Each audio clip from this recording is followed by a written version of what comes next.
Good morning, Alex. Good morning, Shanthini. So, இன்னைக்கு நம்ம வந்து தூக்கத்தை பத்தி பேசலாம் நினைக்கிறேன் Alex because வந்து தூக்கம் அப்படின்றது வந்து நம்ம வாழ்க்கையில வந்து டெய்லி தூங்கல அப்படினா எப்படி இருக்கும் நீங்க என்னைக்கா யோசிச்சிருக்கீங்களா? கண்டிப்பா வந்து கேயாட்டிக்கா இருக்கும். அதுவும் நம்ம சின்ன முடிவுகளுக்கே வந்து நம்ம பெரிய பிரச்சனைகளை உருவாக்குவோம். பெரிய பிரச்சனைகளை வந்து நம்ம யோசிக்கவே முடியாத மாதிரிலாம் ஆயிடும். பட் ஆனா கரெக்ட்டா தூங்கிட்டோம்னு வெச்சுக்கோங்களேன். ப்ராப்பரான ரெஸ்ட் நமக்குள்ள இருந்ததுனா பெரிய ப்ராப்ளமை கூட சின்ன அழகான டிசிஷன் மூலமா அதை நம்ம ஃபிக்ஸ் பண்ண முடியும். சோ எனிவே இத பத்தி நம்ம தூக்கத்தை பத்தி டிஸ்கஸ் பண்றதுக்கு முன்னாடி இன்னைக்கு வியூவர்ஸ்க்கு குட் மார்னிங் ஓட ஸ்டார்ட் பண்ணலாமா? கண்டிப்பா.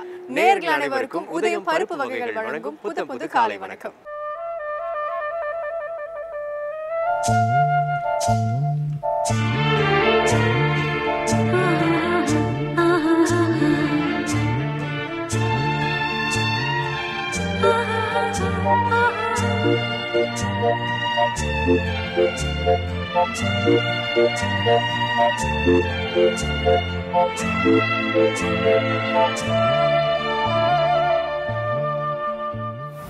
Well, Shanthini, usually பார்த்தீங்கன்னா அத்லெட் அப்படினாலே வந்து பயங்கர டிசிப்ளினாக இருப்பாங்க, ஃபோக்கஸ்டாக இருப்பாங்க அப்படிலாம் கேள்விப்பட்டிருப்போம். பட் யூஸ்வலாக வந்து இந்த மாதிரி ஸ்லீப்னால வந்து பல பேருக்கு பிரச்சனை வரும் அப்படின்னு கேள்விலாம் பட்டிருப்போம். ஒரு அத்லெட்டுக்கு வந்து ஒரு ஸ்லீப்னால ஒரு பெரிய டிசார்டர் வந்திருக்கு. அதுக்கூட ஸ்டோரி என்னன்னு சொல்கிறேன் பாருங்க. ஒரு பெரிய மேரத்தான் ஓடி இருக்காங்க. மேரத்தான்னாலே பார்த்தீங்கன்னா பெரிய ரேஞ்ச் தான் கவர் பண்ணுவாங்க. இந்த மேரத்தான் என்னன்னு பார்த்தீங்கன்னா 18 days 20 hours கிட்ட ஓடி இருக்காங்க. ஓகேவா? ஸோ 18 days அதாவது தூங்காம ஓடணும் அப்படின்றது சாதாரண விஷயம் கிடையாது. முடியவே முடியாதுன்னு கூட சொல்லலாம் ஒரு லெவல்ல. பட் இருந்தாலும் பார்த்தீங்கன்னா ஓடின எல்லா அத்லெட்ஸும் வந்து விட்டுட்டு இருக்காங்க. பட் ஒரு 2 பேர் மட்டும் கடைசி வரைக்கும் நான் போய் அப்படின்னு சொல்லிட்டு லிட்டரலி வந்து ஒரு 8 நாள் தூங்கவே இல்லையா அவங்க கண்டினியூஸா. தூங்காம வந்து சின்ன நாப்ஸ் எடுத்துக்கலாம் அப்படின்னு கூட அவங்க ட்ரை பண்ணலையா. ஸோ இதுல போய் வந்து ஒருத்தர் ப்ராப்பரா ஜெயிச்சிட்டாரு. பட் ஆனா ஜெயிச்சதுக்கு அப்புறம் அவருக்கு சின்ன பேரனோயா எல்லாம் வர ஆரம்பிச்சிச்சான். என்னன்னு பாத்தீங்கன்னா தூங்கும் போதே வந்து அவருக்கு நிறைய ஹாலுசினேஷன் வர ஆரம்பிச்சிச்சான். தூங்கி எந்திரிச்சதுக்கு அப்புறம் அது உண்மையாவே நடக்கிற மாதிரி ஒரு ஃபீலிங் இருந்ததா. அது மட்டும் இல்லாம ஷட்டர் மாதிரி பேச ஆரம்பிச்சிட்டாராம். ஒரு மாதிரி வாய் குளற ஆரம்பிச்சிருச்சான். எவ்வளவு பெரிய அத்லெட்டா இருந்தாலும் நம்மளுக்கு கண்டிப்பா ஸ்லீப்ன்றது ரொம்ப முக்கியம். ஒருத்தர் கண்டினியூஸா தூங்காம வந்து வேலை செஞ்சுட்டு இருந்தாங்கன்னா அவங்களுக்கு என்ன ஆகிறதுக்கு வாய்ப்பு இருக்குன்னு சொல்லி இந்த ஸ்டோரியை பார்த்து நம்ம கத்துக்கலாம். கண்டிப்பா ஒருத்தர் தூங்காம இருந்தா இவ்வளோ கஷ்டமா அப்படின்றது நீங்க சொல்லி தான் எனக்கு தெரியும். சரி, இதை தொடர்ந்து இன்னைக்கான நல்ல நேரம், ராகாலம், குளிகை, யமகண்டம் போன்றவை பார்த்துடலாமா? பார்த்துடலாம். இது சூரியோதயம்.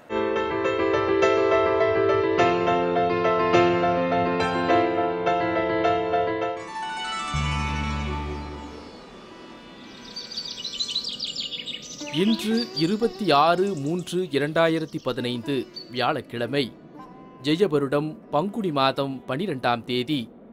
இன்று சூரியோதயம் 6:18 ராகு காலம் பகல் 1:30 மணி முதல் 3 மணி வரை, யமகண்டம் காலை 6 மணி முதல் 7:30 மணி வரை, குளிகன் காலை 9 மணி முதல் 10:30 மணி வரை. திதி சப்தமி. மிருகசிருஷம் நட்சத்திரம். நல்ல நேரம் எனும் சுபபூரைகள் காலை 9 மணி முதல் 12 மணி வரை, பகல் 1 மணி முதல் 2 மணி வரை, மாலை 4 மணி முதல் 6 மணி வரை. இன்று துலாம் ராசிக்கு சந்திராஷ்டமம். அலெக்ஸ், நீங்க இந்த ஃபர்ஸ்ட் 2 hours தூங்குறீங்க இல்லையா, அப்போ வந்து நீங்க ரொம்ப சைலண்டான ஒரு பிளேஸ்ல தான் தூங்கணுமா. ஏன்னா வந்து அதுதான் உங்களோட லைஃப் ஃபுல்லா நீங்க தூங்குற அந்த ஸ்லீப் சைக்கிளை வந்து மாற்றக்கூடியதான். ஸோ நீங்க தான் நாய்ஸ் கேட்டாலோ நீங்க தூங்கிட்டு தான் இருப்பீங்க, பட் உங்க காது பிரெயின் அப்போ கூட ஒர்க் பண்ணிட்டே இருக்குமா. அதனால வந்து நீங்க ஃபர்ஸ்ட் 2 hours வந்து டீப் ஸ்லீப்ல எப்பவுமே இருந்தீங்க அப்படின்னா வந்து உங்க உடலுக்கு ரொம்பவே ஆரோக்கியமா இருந்தா. மை காட், ஐ திங்க் வந்து இப்போ இருக்கக்கூடிய லைஃப் ஸ்டைலில் வந்து கரெக்டாக டீப் ஸ்லீப் இருக்கிறது ரொம்ப கஷ்டம் தான் நீங்கள் சொன்ன மாதிரி. பட் இருந்தாலும் நம்ம வந்து வியூவர்ஸ் இதை பார்த்து கொஞ்சம் திருத்திக்கிட்டாங்கன்னா கரெக்டாக இருக்கும் அப்படின்னு நினைக்கிறேன். ரொம்ப அழகான விஷயத்தை தான் சொல்லியிருக்கீங்க. ஸோ இதை தொடர்ந்து டாக்டர் பாலசாண்டில்யன் இளைஞர்களுக்கு தேவையான முக்கியமான சில டிப்ஸை கொடுக்க வராரு, பார்த்துடலாமா? கண்டிப்பா. இது கைரான் வழங்கும் யுவா. Chiron, unleashing the leader in you. Blueprint for success. Leadership. Strategy. Chiron, unleashing the leader in you.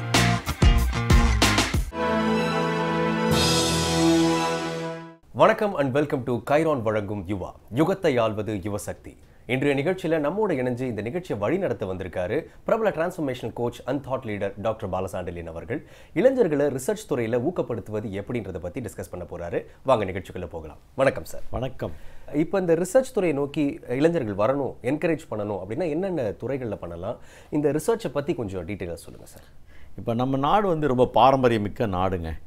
இங்கே வந்து கண்டுபிடித்த விஷயங்களும் கண்டுபிடிக்க வேண்டிய விஷயங்களும் கண்டுபிடிக்க தவறிய விஷயங்களும் நிறைய இருக்குது. அதாவது இந்த நாட்டில் என்ன நாணயங்கள் பயன்படுத்தினாங்க, இந்த மாதிரியான விஷயங்கள் ஸ்கிரிப்சர்ஸ் இருக்குது, அந்த சிற்பங்களை எதுக்கு உருவாக்குனாங்க, பல கோவில்கள் என்னென்னலாம் இருக்குது, அங்கே அந்த கல் மேலாம் என்ன எழுதி வச்சுருக்காங்க, இதெல்லாம் பல விஷயங்கள் நிறைய பேருக்கு தெரியவே இல்லை.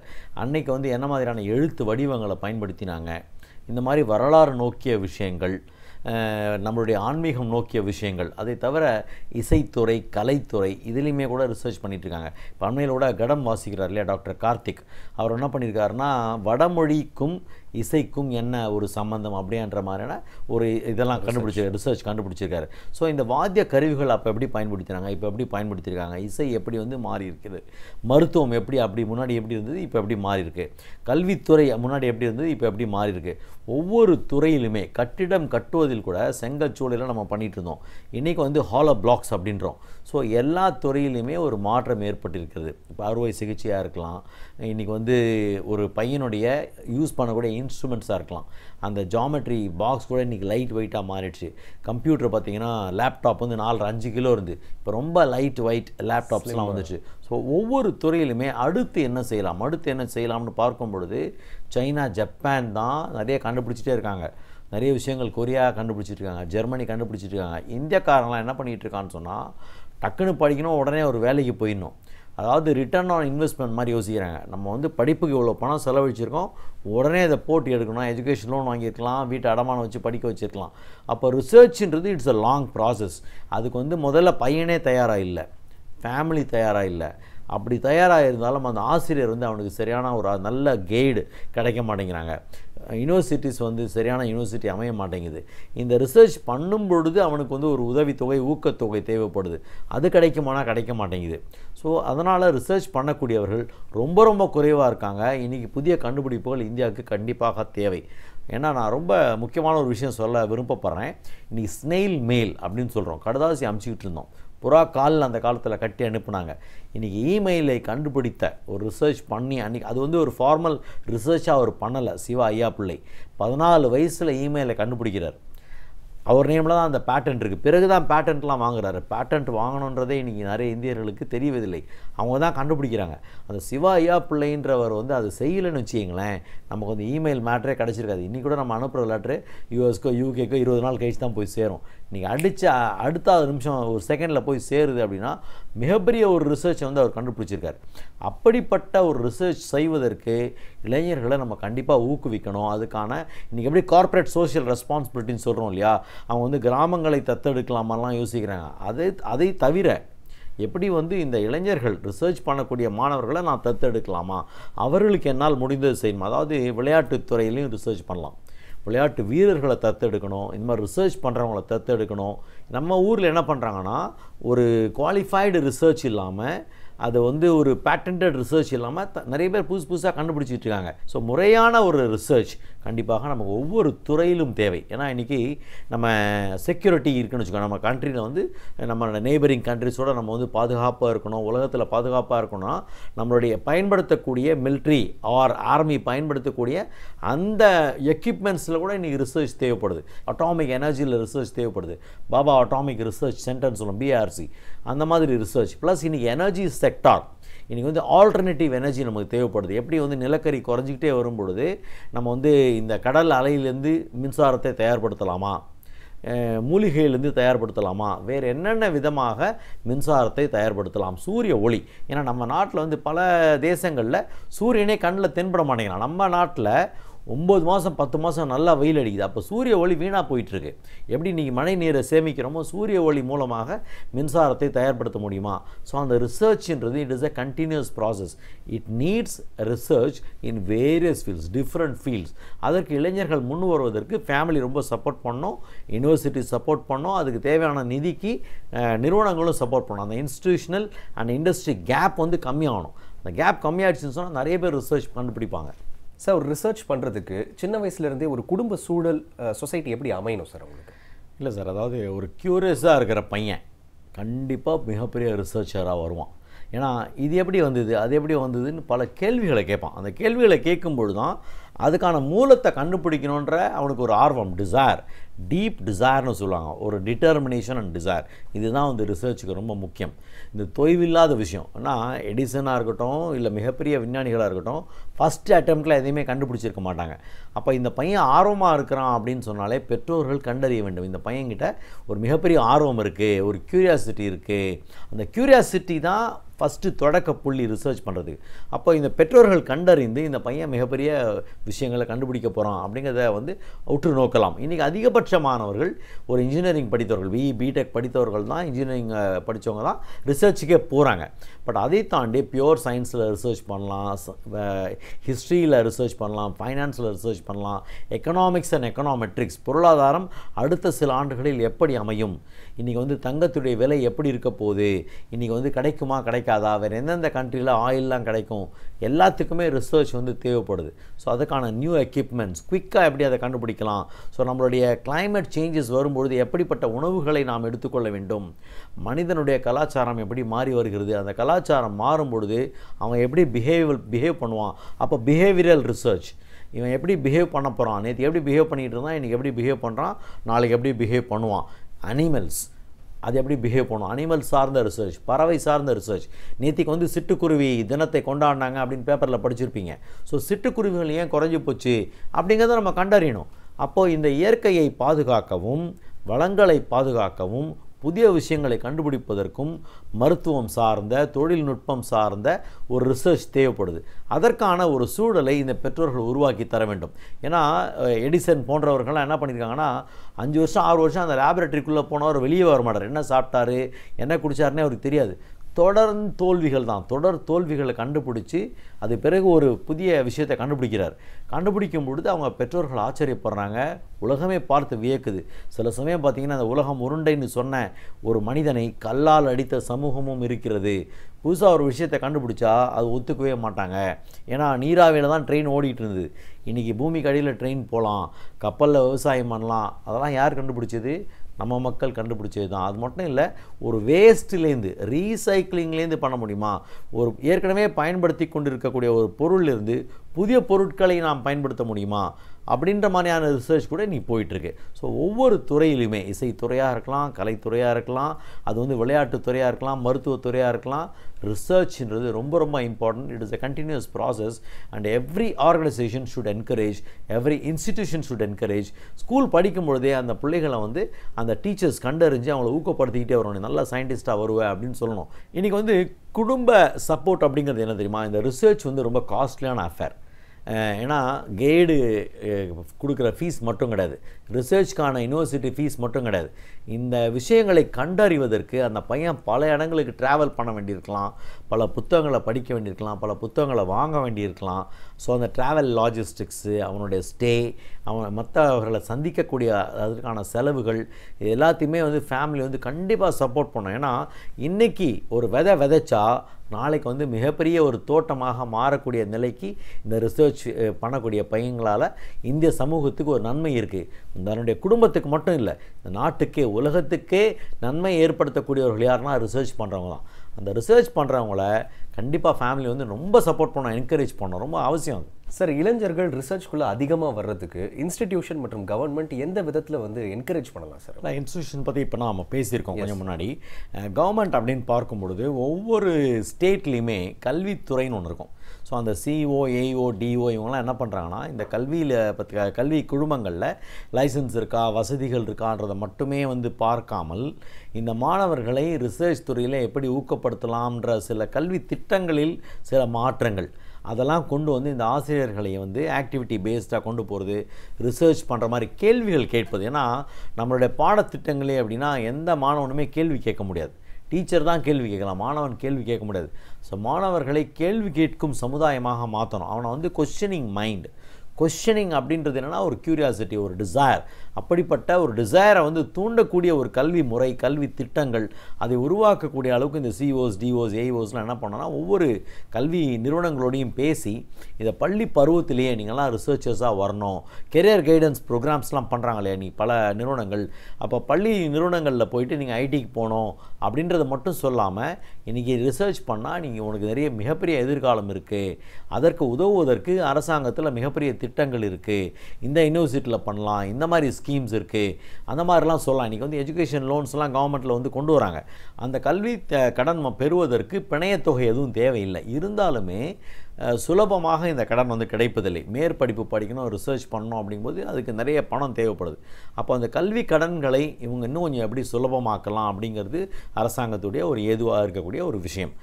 அதே மாதிரி நிறுவனங்கள் கல்வி நிறுவனங்கள் என்ன பண்ணலாம்னா, ஏற்கனவே ரிசர்ச் பண்ணியிருப்பாங்க இல்லையா, அது வந்து தனியார் பள்ளி நிறுவனங்கள் என்ன பண்ணுறாங்கன்னா அடிக்கடி சயின்ஸ் கிளப் எக்ஸிபிஷன்ஸ்லாம் வச்சு புதிய கண்டுபிடிப்புகள்லாம் கொண்டாந்து வைக்க சொல்லுவாங்க. பிள்ளைங்கள்லாம் ஏதோ ஒன்று கண்டுபிடிப்பாங்க. வழக்கமாக அந்த பல்ப் எரியிறது, பேட்டரி ஓடுறது, இதெல்லாம் மாதிரி தான் கண்டுபிடிப்பாங்க.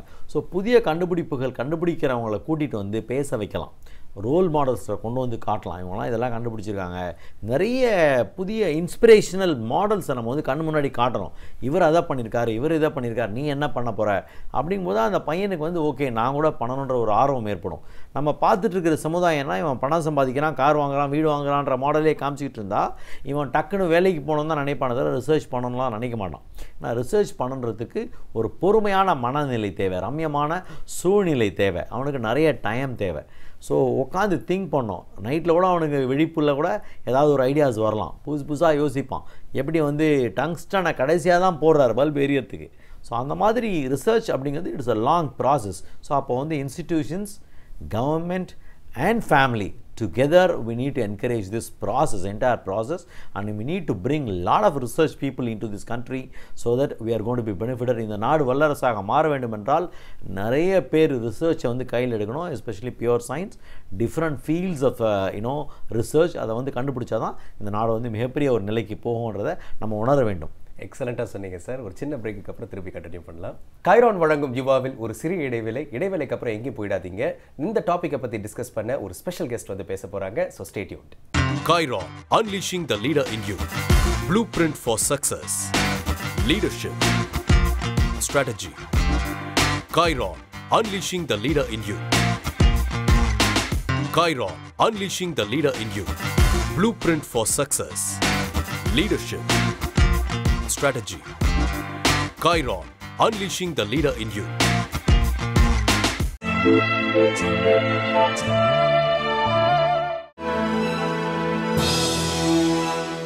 வெல்கம் பேக் டு கைரான் வழங்கும் யுவா. இளைஞர்களை ரிசர்ச் துறையில் எப்படி ஊக்கப்படுத்தலான்னு நம்ம கூட சேர்த்து பேச வந்திருக்காரு international software trainer and consultant doctor Narasimhan. வணக்கம் சார். வணக்கம் சார். இன்றைக்கி வந்து பார்த்திங்கன்னா இளைஞர்கள் வந்து ஃபார்மலான ரிசர்ச்சுக்கு மேக்ஸிமம் வரதே கிடையாது. இந்தியாவுக்குன்னு சொல்லிக்கக்கூடிய ஒரு கண்டுபிடிப்போ இன்வென்ஷனோ அந்த மாதிரி விஷயங்கள்லாம் ரொம்ப கம்மியாக இருக்குது. இதை பற்றி உங்களுடைய பாயிண்ட் ஆஃப் வியூ என்ன சார்? நான் இப்போ எந்த வெளிநாட்டுக்கு போனாலும் நான் சந்திக்கிற இந்தியர்கள் அவ்வளோ பேரும் என்னோடய வயசுக்காரங்க கிடையாது. நிறைய இளைஞர்களை சந்திக்கிறேன். அவங்க எல்லாருமே வந்து ரொம்ப கிளியராக இருக்காங்க நான் என்ன செய்கிறோன்றது. என்னோட 25 வயசுலேயோ 30 வயசுலேயோ எங்கள் ஜென்ரேஷன் இருந்தவங்க எங்களுக்கு இருந்த திங்கிங் எங்களுக்கு எப்படின்னா, மற்றவங்க ஏதாவது சொன்னால் we will go by that, அதிலே போயிடுவோம். ஆனால் இப்போ இருக்கிறவங்க வந்து சுயமாக சிந்தித்து தனக்கு என்ன வேணும் அப்படின்றதில் ரொம்ப தெளிவாக இருக்காங்க. எங்கிட்ட ரிசர்ச் பற்றி பேசுகிற நிறைய இளைஞர்கள் வந்து அவங்களோட நான் பேசும்போது நான் நிறைய விஷயம் அவங்ககிட்டேருந்து கற்றுக்கிறேன். நம்ம ஏன் அந்த வயதில் நம்ம இவ்வளோ தெளிவாக இல்லை அப்படின்ற எண்ணம் எனக்கும் வருது.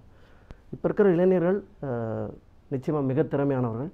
அவங்கள வந்து ப்ராப்பர் கைடன்ஸ் நம்ம கொடுத்தா கூட அவங்க சுயமாக சிந்தித்து செய்யக்கூடிய அந்த திறமை அவங்களுக்கு இருக்குது. இதில் வந்து முக்கியமான ஒரு விஷயம் என்னென்னா, அவங்களுக்கு தேவைப்படுற ஃபெசிலிட்டிஸ். இப்போ யூனிவர்சிட்டியில் சில ஃபெசிலிட்டிஸ் கொடுக்கலாம் அவங்களுக்கு, ஆனால் நிறைய இண்டஸ்ட்ரீஸ் கிட்ட வந்து நிறைய ஃபெசிலிட்டிஸ் இருக்குது. நான் என்ன நினைக்கிறேன்னா, இண்டஸ்ட்ரீஸ் இந்த விஷயத்தில் கொஞ்சம் ஹெல்ப் பண்ணாங்கன்னா நிறைய இளைஞர்கள் வந்து இந்த ஆராய்ச்சி துறையில் ஈடுபட முடியும். அவங்களால நிச்சயமாக சிறப்பாக செய்ய முடியும். சிறப்பான கண்டுபிடிப்புகளை நம்ம இந்தியாவுக்கு தர முடியும். ஒவ்வொரு நிறுவனத்திலையுமே ஒரு ரிசர்ச் அண்ட் டெவலப்மெண்ட் அப்படின்ற ஒரு துறை இருப்பாங்க. அதாவது there will be some thinkers and there will be some doers. திங்கர்ஸே டூயர்ஸாக இருந்தால் அவங்களுக்கு ஒரு எக்ஸைட்மெண்ட்டே இருக்காது. திங்கிங்க்குன்னு ஒரு தனி டீம் இருக்கணும். அவங்க க்ரியேட்டிவாக புதுசாக சிந்திச்சுட்டு இருப்பாங்க. அப்படி சிந்திக்கும் பொழுது தான் ஒரு ஃபேன்லேயே ஒரு லைட்டை ஃபிட் பண்ண முடியுமா, அந்த ஃபேனை லைட் டுகெதர் அப்படின்ற மாதிரியான ஒரு விஷயம். இந்த ரிமோட்லேயே can I control my AC, can I control my refrigerator, television, முடிஞ்சால் நம்ம ஒய்ஃபோட வாய், இந்த மாதிரி வந்து கண்டுபிடிக்கிறதுக்கு ஒரு ஆள் தேவைப்படுறாங்க. நான் ஒரு புத்தகத்தில் படித்தேன், பில்கேட்ஸ் என்ன பண்ணுறாரோ ரொம்ப ரொம்ப சோம்பலான ஆட்களை கண்டுபிடிச்சி கஷ்டமான வேலையெல்லாம் கொடுத்துருவாராம். அவங்க தான் இந்த புதிய புதிய கண்டுபிடிப்புகள்லாம் கண்டுபிடிப்பாங்களாம். ஏன்னா அவன் தான் அந்த குறுக்கோயிலில் கண்டுபிடிக்கணுன்ற ஒரு விஷயத்தை கொண்டு வரான். ஸோ அந்த மாதிரி பார்க்கும்பொழுது new products, new ideas, so இது வந்து ரொம்ப ரொம்ப தேவைப்படுது. சார் பொதுவாக வந்து ஃபாரின் கம்பெனிஸ் வந்து ரிசர்ச் அண்ட் டெவலப்மெண்ட்டுக்கு எவ்வளவு பணம் செலவழிக்கிறாங்க, அதுக்கு ஈக்குவலாக வந்து இந்தியன் கம்பெனிஸும் வந்து செலவழிக்கிறாங்களா? கண்டிப்பாக செலவழிக்கிறாங்க. நமக்கு எதனாலனா ஃபாரின் கம்பெனி செலவழிக்கும் போது அதை இந்தியன் மணியாக கன்வெர்ட் பண்ணி பார்க்குற ஒரு நமக்கு பழக்கம் இருக்குது இல்லையா, அதனால் அது பெரிய அமௌண்ட்டாக தெரியுது. கண்டிப்பாக இந்தியன் கம்பெனிஸ் ரிசர்ச்சுக்காக நிறைய செலவழிக்கிறாங்க, அதற்கு நிறைய பேர் ஊக்கப்படுத்துகிறாங்க. ரிசர்ச் அண்ட் டெவலப்மெண்ட் டிபார்ட்மெண்ட் எல்லா கம்பெனிலையும் இருக்குது. ஸோ இதை பற்றி உங்கள் கருத்து என்ன சார்? அதாவது சாஃப்ட்வேர் துறைன்னு சார் சொன்னார் இல்லையா, முன்னெல்லாம் பார்த்தீங்கன்னா ஒரு ரூம் முழுக்க பெரிய கம்ப்யூட்டராக இருக்கும். அந்த கம்ப்யூட்டர் வந்து சின்னதாச்சு, அதுக்கப்புறம் வந்து ஃப்ளாப்பி ஆச்சு, அதுக்கப்புறம் சிடி ஆச்சு, டிவிடி ஆச்சு, பென்ட்ரைவ் ஆச்சு, இன்றைக்கி க்ளவுட் கம்ப்யூட்டிங் ஆகிருக்கு. ஸோ அந்த துறை வந்து வேகமாக வளர்ந்து கொண்டு இருக்கிறது அப்படிங்கிறது மட்டும் இல்லை, புதிய புதிய கண்டுபிடிப்பு. ஏன்னா ஒரு புள்ளியில் வந்து இவ்வளோ பெரிய ஃபைலை வந்து சேவ் பண்ணிடலாம் அப்படிங்கிற மாதிரியான சிச்சுவேஷன்ஸ்லாம் வந்துகிட்டு இருக்குது. ஸோ இந்த தொடர் கண்டுபிடிப்புகள், கண்டினியூஸ் இம்ப்ரூவ்மெண்ட் அப்படிங்கிறது என்னென்னா பீப்புளுக்கும் இருக்கணும், ப்ராடக்ட்டுக்கும் இருக்கணும். நிறுவனங்கள் வந்து புதிய புதிய வியாதிகள் வருதுன்னா மருத்துவ நிறுவனங்கள் என்ன பண்ணுவாங்க, இதே அறுவை சிகிச்சை ஒரு பின் ஹோல் சர்ஜரியாக எப்படி பண்ணலாம், ஒரு ஓப்பன் சர்ஜரியாக இல்லாமல் எப்படி பண்ணலாம், மருந்துகள்னு பார்க்கும் பொழுது ஒரு புது வேக்சின் தேவைப்படுது. இன்றைக்கி வந்து நிறைய பன்றி காய்ச்சல், பறவை காய்ச்சல் போது இதை வேக்சின் போட்டு இதை தடுக்க முடியுமான்றதை சில பேர் தான் கண்டுபிடிப்பாங்க. இப்போ ஜெர்மன்லேயோ கொரியாலேயோ இல்லை ஜப்பான்லேயோ ஒரு மிஷின்ஸ் இருக்குது அப்படின்னு சொன்னால் நம்மளோட 10 years அஹெடாக இருக்காங்க. இண்டஸ்ட்ரியில் வந்து நம்ம 10 years பிஹைண்டாக இருக்கும்னு சொல்லலாம். ஆனால் இன்ஸ்டிடியூஷனில் பார்க்கும்போது அவங்களால அந்த அளவுக்கு இன்வெஸ்ட் பண்ண முடியாது, அவங்க இன்னும் 15 years பிஹைண்டாக இருக்காங்க. அப்போ வெளிநாட்டை கம்பேர் பண்ணும்பொழுது இந்த இன்ஸ்டிடியூஷன்ஸ் வந்து கிட்டத்தட்ட 25 years பின்னாடி இருக்காங்க. அப்போ இந்த பிள்ளைங்க படிச்சுட்டு வரும்போது கண்ணை கட்டி காட்டில் விட்ட மாதிரி இருக்காங்க. அப்போ ரிசர்ச் துறை என்பது ஒரு இன்குபேட்டர், ஒரு மினியேச்சர் எல்லாமே வந்து கல்லூரியிலும் இருக்கணும். அப்போ தான் அந்த ரிசர்ச் துறை பள்ளிக்கூட பருவத்திலேருந்தே நீ ரிசர்ச் போகணும் அப்படிங்கிற மாதிரி அந்த பிள்ளைங்களை தயார் பண்ணணும். எப்படி ஐஐடிக்கு போகணும், ஐஎஸ்சிக்கு போகணும் அப்படின்ற மாதிரி ரெடி பண்ணுறாங்க இல்லையா, நீ பியூர் சயின்ஸ் படிக்கணும், ரிசர்ச் பண்ணணுன்ற ஒரு எண்ணத்தை இளம் வயதிலேயே உருவாக்க வேண்டும். சார் இப்போ இருக்கிற எல்லா இளைஞர்களுக்குமே மேக்ஸிமம் வந்து ஐடி துறையை வந்து சார்ந்து இருக்கிறாங்க, ஐடி துறைக்கே தான் போகிறாங்க அப்படின்னு கூட சொல்லலாம். ஸோ மேக்ஸிமம் செக்டர் வந்து ஐடி துறைக்கே போயிட்டாங்க அப்படின்னா வருங்காலம் எப்படி இருக்க போகுது அப்படின்ற ஒரு கேள்வி இருக்குல்ல சார்? நாம் வந்து ஐடி துறையை வந்து ஒரு தனித்துறையாக பார்க்குறோம். நான் அப்படி நினைக்கல. ஐடி துறை வந்து ஒரு சர்வீஸ் இண்டஸ்ட்ரி மாதிரி. நமக்கு எல்லாத்துக்கும் ஐடி தேவைப்படுது. ஒரு இண்டஸ்ட்ரியில் ஒரு கண்ட்ரோல் ஆஃப் மிஷினரிஸ்க்கும் நமக்கு ஐடி தேவைப்படுது. அங்கேயும் சாஃப்ட்வேர் இருக்குது, நம்ம யூஸ் பண்ணுற மொபைலில் இருக்குது. ஐடி துறையிலையும் வேலை செய்கிறவங்கள பார்த்திங்கன்னா பேங்கிங் ப்ரொஃபஷனல்ஸ் இருக்காங்க. அவங்க ஐடி ரிலேட்டட் ஒர்க் கூட செய்யாமல் இருக்கலாம், ஆனால் ஐடி கம்பெனியில் வேலை செய்கிறாங்க. பேங்கிங் ரிலேட்டட் சொல்யூஷன்ஸ் அவங்க கொடுப்பாங்க. இன்சூரன்ஸ் எக்ஸ்பர்ட்ஸை வந்து ஐடி கம்பெனிஸ் வந்து ஹையர் பண்ணுறாங்க. எல்லா விஷயத்துலையும் ஐடி இருக்குது. ஐடி எனேபிள்டு சர்வீசஸ் எல்லாம் ஐடி எனேபிள்டு சர்வீசஸ் தான். சார் நீங்கள் இருக்கிறது ஒரு ஐடி ஃபீல்டில், ஆனால் நீங்கள் ரிசர்ச் பண்ணி டாக்டரேட் லெவலுக்கு போயிருக்கீங்க. ஸோ இந்த கனெக்டிவிட்டி பற்றி கொஞ்சம் சொல்லுங்கள் சார். நான் வந்து டாக்டரேட் பண்ணது ஹெச்ஆர் ஃபீல்டில், ஆனால் நான் இருக்கிறது இப்போ ஐடி ஃபீல்டில். அப்போ வந்து டாக்டரேட் வந்து எனக்கு உதவியாக இருக்கா அப்படின்னு ஒரு கேள்வி வரும் உங்களுக்கு. நான் டாக்டரேட் பண்ண ஹெச்ஆர் துறை ரிலேட்டட் ஐடியில் தான் நான் இருக்கேன், அந்த சாஃப்ட்வேரில் இருக்கேன். இப்போ நான் ரிசர்ச் பண்ணும்போது என்ன ஆச்சுன்னா நிறைய டைமென்ஷன்ஸ் கிடைக்கும். இப்போ ரிசர்ச் பண்ணுறது வந்து ஃபார்மல் டிகிரிக்காக தான் நான் ஃபஸ்ட்டு எய்ம் பண்ணேன். அது சரியாக தவறான்னு எனக்கு தெரியாது, ஆனால் ஃபஸ்ட்டு ஃபார்மல் டிகிரி வேணும்னு சொல்லிட்டு தான் நான் டாக்டரேட் பண்ண ட்ரை பண்ணேன். பட் டாக்டரேட் பண்ணும்போது ரிசர்ச் பண்ணும்போது நிறைய மெட்டீரியல் பார்க்க வேண்டியிருக்கும், இன்டர்நெட்டில் நிறைய தேட வேண்டியிருக்கும். இப்போ மறுபடியும் அதுலேயும் ஐடி வருது இல்லைங்களா, இன்டர்நெட்டில் தேட வேண்டியிருக்கும் நிறைய விஷயங்கள்.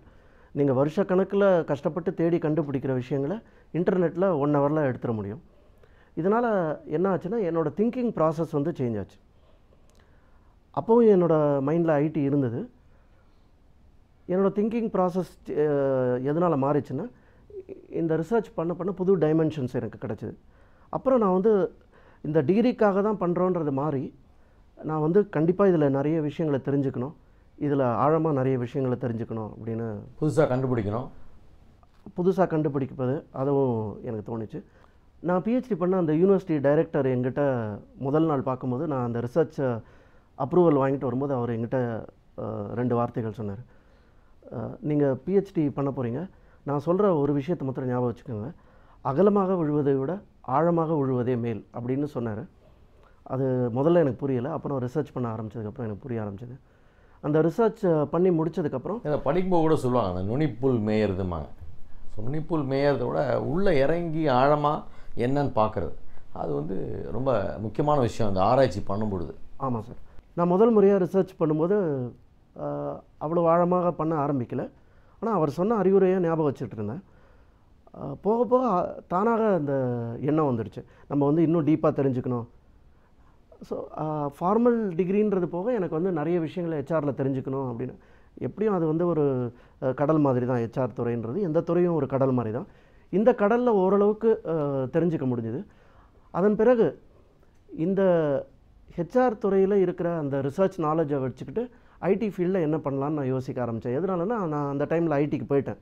என்னோடய பிஹெச்டி டிகிரி எனக்கு வரும்போது நான் ஐடியில் இருந்தேன் கரெக்டாக. அப்போ வந்து ஐடி துறையில் அதை ரிலேட்டட் சாஃப்ட்வேரில் தான் நான் இருந்தேன். இப்போ ஒரு கஸ்டமர் பிளேஸ்க்கு நம்ம போகிறோம், அவங்களுக்கு வந்து சில ப்ராப்ளம்ஸ் ஆர் சேலஞ்சஸ் இருக்குது ஹெச்ஆர் ஃபீல்டில். அதை எப்படி அட்ரஸ் பண்ணலாம், அதுக்கு 2 விஷயங்கள் தேவைப்படுது. டெக்னாலஜி ஒன்று, உங்களோட நாலேஜ் ஒன்று. இந்த நாலேஜை எனக்கு இருக்கிற நாலேஜை வச்சுக்கிட்டு அந்த டெக்னாலஜியை யூஸ் பண்ணி எப்படி அவங்களுக்கு சொல்யூஷன்ஸ் அப்படி கஸ்டமைஸ்டாக அப்படி மாற்றலாம் அப்படிங்கிறது. கஸ்டமைஸாக எப்படி மாற்றலாம் அவங்களுக்கு. ஏன்னா எல்லாருக்குமே ரெடிமேட் சொல்யூஷன்ஸ் கொடுக்க முடியாது, ஏன்னா தனித்தனியான ஒரு சூழல் தான் இருக்கும். அந்த சூழலுக்கு நாம் பெற்ற அறிவை வைத்துக்கொண்டு எப்படி வந்து பயன்பாடாக மாற்றுவது. இப்போ இதுலேயே பதில் இருக்கு இல்லையா, எதனால் எனக்கு கனெக்டிவிட்டி இருக்குது அந்த ஐடிக்கும் ஹெச்ஆர் பிஹெச்டிக்கும். சார், இப்போ வந்து இளைஞர்களுக்கு அல்டிமேட்டாக ஒரு ஊக்கப்படுத்தணும், அதாவது இந்த ரிசர்ச் துறைகளுக்கு வர்றதுக்கு நிறைய ஊக்கப்படுத்தணும்னா எந்த விதத்தில் ஊக்கப்படுத்தலாம் சார்? பண்ணலாம். ஊக்கம் வந்து முதல்ல ஃபேமிலியிலேருந்து ஸ்டார்ட் ஆகுது. ஃபேமிலியில் ஃபஸ்ட்டு ஊக்கப்படுத்தணும் அவங்களுக்கு ரிசர்ச் துறையில் போகலான்னு சொல்லிட்டு. ஏன்னா ஒவ்வொரு ஃபேமிலிலையும் அவங்களுக்கு தெரியும் தன்னோட சன்னோ டாட்டரோ எதில் வந்து ஸ்ட்ரென்த் அவங்களுக்கு இருக்குது அப்படின்னு சொல்லிட்டு அதில் அவங்கள ஊக்கப்படுத்தலாம். இதன் பிறகு யூனிவர்சிட்டிஸ் ஏற்கனவே அந்த செயலை செய்து கொண்டிருக்கிறார்கள். இதன் பிறகு கம்பெனிஸில் நிறைய ஃபெசிலிட்டிஸ் இருக்குது. அவங்களுக்கு மேனுஃபேக்சரிங் ஃபெசிலிட்டி இருக்குது, R&D ஃபெசிலிட்டி இருக்குது. அவங்களால பணம் செலவழிக்கவும் முடியும் இந்த ஸ்டூடெண்ட்ஸ்க்காக. இதனால் அவங்களுக்கும் பெனிஃபிட் இருக்க போகுது. ஏன்னா அந்த ஸ்டூடெண்ட் வந்து அந்த கம்பெனியில் போய் ரிசர்ச் பண்ணாங்கன்னா அந்த கம்பெனிக்கே நிறைய பெனிஃபிட்ஸ் இருக்குது. நீங்கள் சொன்ன மாதிரி நிறைய பேட்டன்ஸ் வந்து உருவாகும் இந்த மாதிரி ஊக்கப்படுத்தினா. ஸோ ஃபைனலாக நீங்கள் என்ன சார் சொல்கிறீங்க? இல்லை, இப்போ இந்த ஊக்கப்படுத்துவது அப்படிங்கிறது என்னென்னா, இந்த ரிசர்ச்சுங்கிறது இட்ஸ் அ லாங் ப்ராசஸ். ஒரு நாளில் முடியறது இல்லை, குறைஞ்சபட்சம் ஒரு 5-6 வருஷம் வந்து எடுக்கும். ஸோ அங்கே வந்து அந்த பையனுக்கு ஒரு பாசிட்டிவ் மென்டல் ஆட்டிடியூட் தேவை, ஒரு பேஷன்ஸ் தேவை, ப்ளஸ் அவன் ரைட் ட்ராக்கில் இருக்கணும், அவனுக்கு ஒரு ரைட் கைடு கிடைக்கணும், ரைட் டாபிக் எடுத்துருக்கணும்.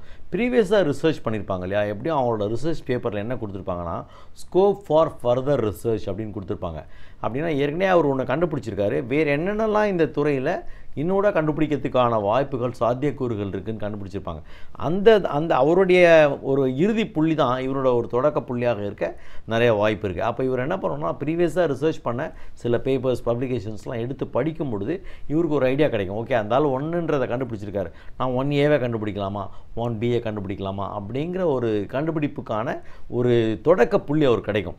அப்புறம் அவர் சார் சொன்ன மாதிரி அதுக்கான ஃபேமிலி சப்போர்ட் அண்ட் தென் கரெக்டான ஒரு யூனிவர்சிட்டி அவர் வந்து சூஸ் பண்ணோம், கரெக்டான டாபிக் சூஸ் பண்ணோம். இந்த 5-6 வருஷம் அவர் ரிசர்ச் பண்ணிகிட்டு இருக்கும்போது ஈ cannot be dependent on the parents. So அதுக்கான ஏதாவது ஸ்காலர்ஷிப் இருக்கா, அதுக்கு ஏதாவது வந்து நமக்கு ஃபைனான்ஸ் பண்ணக்கூடிய ஆட்கள் இருப்பாங்க. நான் வந்து 5-6 வருஷத்தில் இந்த விஷயத்தை கண்டுபிடிக்க போகிறேன் சார், இது மார்க்கெட்டுக்கு வந்துடும் அப்படின்னு சொல்லும்போது வெஞ்சர் கேபிட்டலிஸ்ட் அதை வந்து முன்கூட்டியே ஃபோர்காஸ்ட் பண்ணி நான் உனக்கு பணம் தரேன் தம்பி, நீங்கள் படிங்க அப்படின்ற மாதிரி சில விஷயங்கள் இன்றைக்கி நடந்துக்கிட்டு இருக்குது. வெளிநாட்டில் நடக்குது, இந்தியாவில் இன்றைக்கி நடக்க ஆரம்பிச்சிருச்சு. இன்றைக்கி இந்தியா யூனிவர்சிட்டிஸே வெளிநாட்டு யூனிவர்சிட்டிஸோடையும் கொலாபரேஷனில் இருக்காங்க. அப்போது வெளிநாட்டுக்கும் நம்ம போய் அந்த ஆராய்ச்சிகளை பண்ணலாம், இன்டர்ன்ஷிப்பை கண்டினியூ பண்ணலாம். இப்போ புதிய கண்டுபிடிப்புகளை கட்டாயமாக வந்து இந்திய இளைஞர்கள் பண்ண முடியுன்றது தான் என்னுடைய கருத்து. ஸோ எல்லாமே சர்ச் பண்ணிகிட்டு இருக்கிற இந்த காலகட்டத்தில் வந்து ஒரு ரிசர்ச்சுக்கான ஒரு முக்கியத்துவத்தை வந்து நீங்கள் புரிய வச்சுருக்கீங்க அப்படின்னு சொல்லலாம் சார். ஸோ உங்களுடைய வேல்யூபிளான டைமை வந்து எங்கள் கூட ஸ்பெண்ட் பண்ணதுக்கு ரொம்ப ரொம்ப தேங்க்ஸ் சார். தேங்க்யூ. ஸோ ரிசர்ச்சோடைய முக்கியத்துவத்தை பற்றி இன்றைக்கி நம்ம ஷோவை பார்த்து நல்லாவே தெரிஞ்சுக்கிட்டு இருப்பீங்க. மீண்டும் ஒரு இன்னோவேட்டிவான டாப்பிக்கோட நாளைக்கு வந்து உங்களை சந்திக்கும் வரை உங்களிடமிருந்து விடைபெறுவது உங்கள் அலெக்ஸ். இது கைரான் வழங்கும் யுவா, யுகத்தை ஆள்வது Yuva Shakti. Chiron, unleashing the leader in you. Blueprint for success. Leadership. Strategy. Chiron, unleashing the leader in you.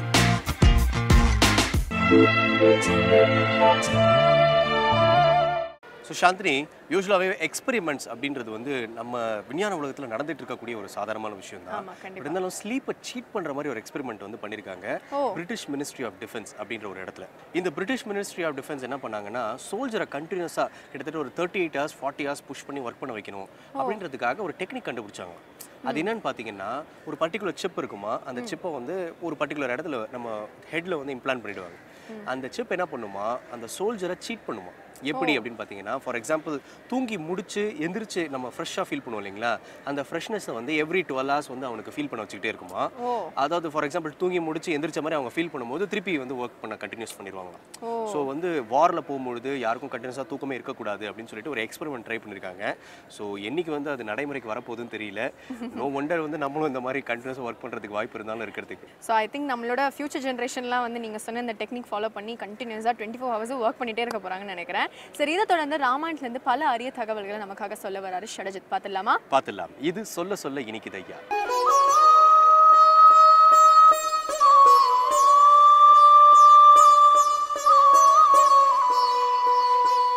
नमो रक्षतुरो जगत्त्रयगुरुः रामं नमस्याम्यहम् रामेणामरशत्रवो विनिगताः रामाय तस्मै नमः रामादेव समुत्थितं जगदितं रामस्य दासोऽस्म्यहम् रामे तिष्ठति सर्वमेतदखिलं हे राम संरक्ष मम त्वश्वानिवृत्तस्य न प्रावर्तन्त वत्मनि உஷ்டபஷ்டு விமுச்சந்தோ ரஹமே சப்ரஸ்திதே வனம் என்பது அற்புதமான ஸ்லோகம். அதில் சுமந்திரன் தசரதரை பார்த்து, மமத்வஸ்வா, என்னுடைய அஸ்வமானது திரும்பி வரவே இல்லை, காட்டை நோக்கி சென்றது, திரும்பி வருவதற்கு ரொம்ப கஷ்டமாக இருந்தது அந்த குதிரைகளுக்கு என்று தெரிவிக்கிறான் சுமந்திரன். அப்பொழுது கேட்டான் தசரதன், சரி லக்ஷ்மணரை பற்றி தெரிவி என்று சொன்னான். சொன்ன காலத்திலே சுபத்ரன் அற்புதமான ஒரு ஸ்லோகத்தை தெரிவித்தான்.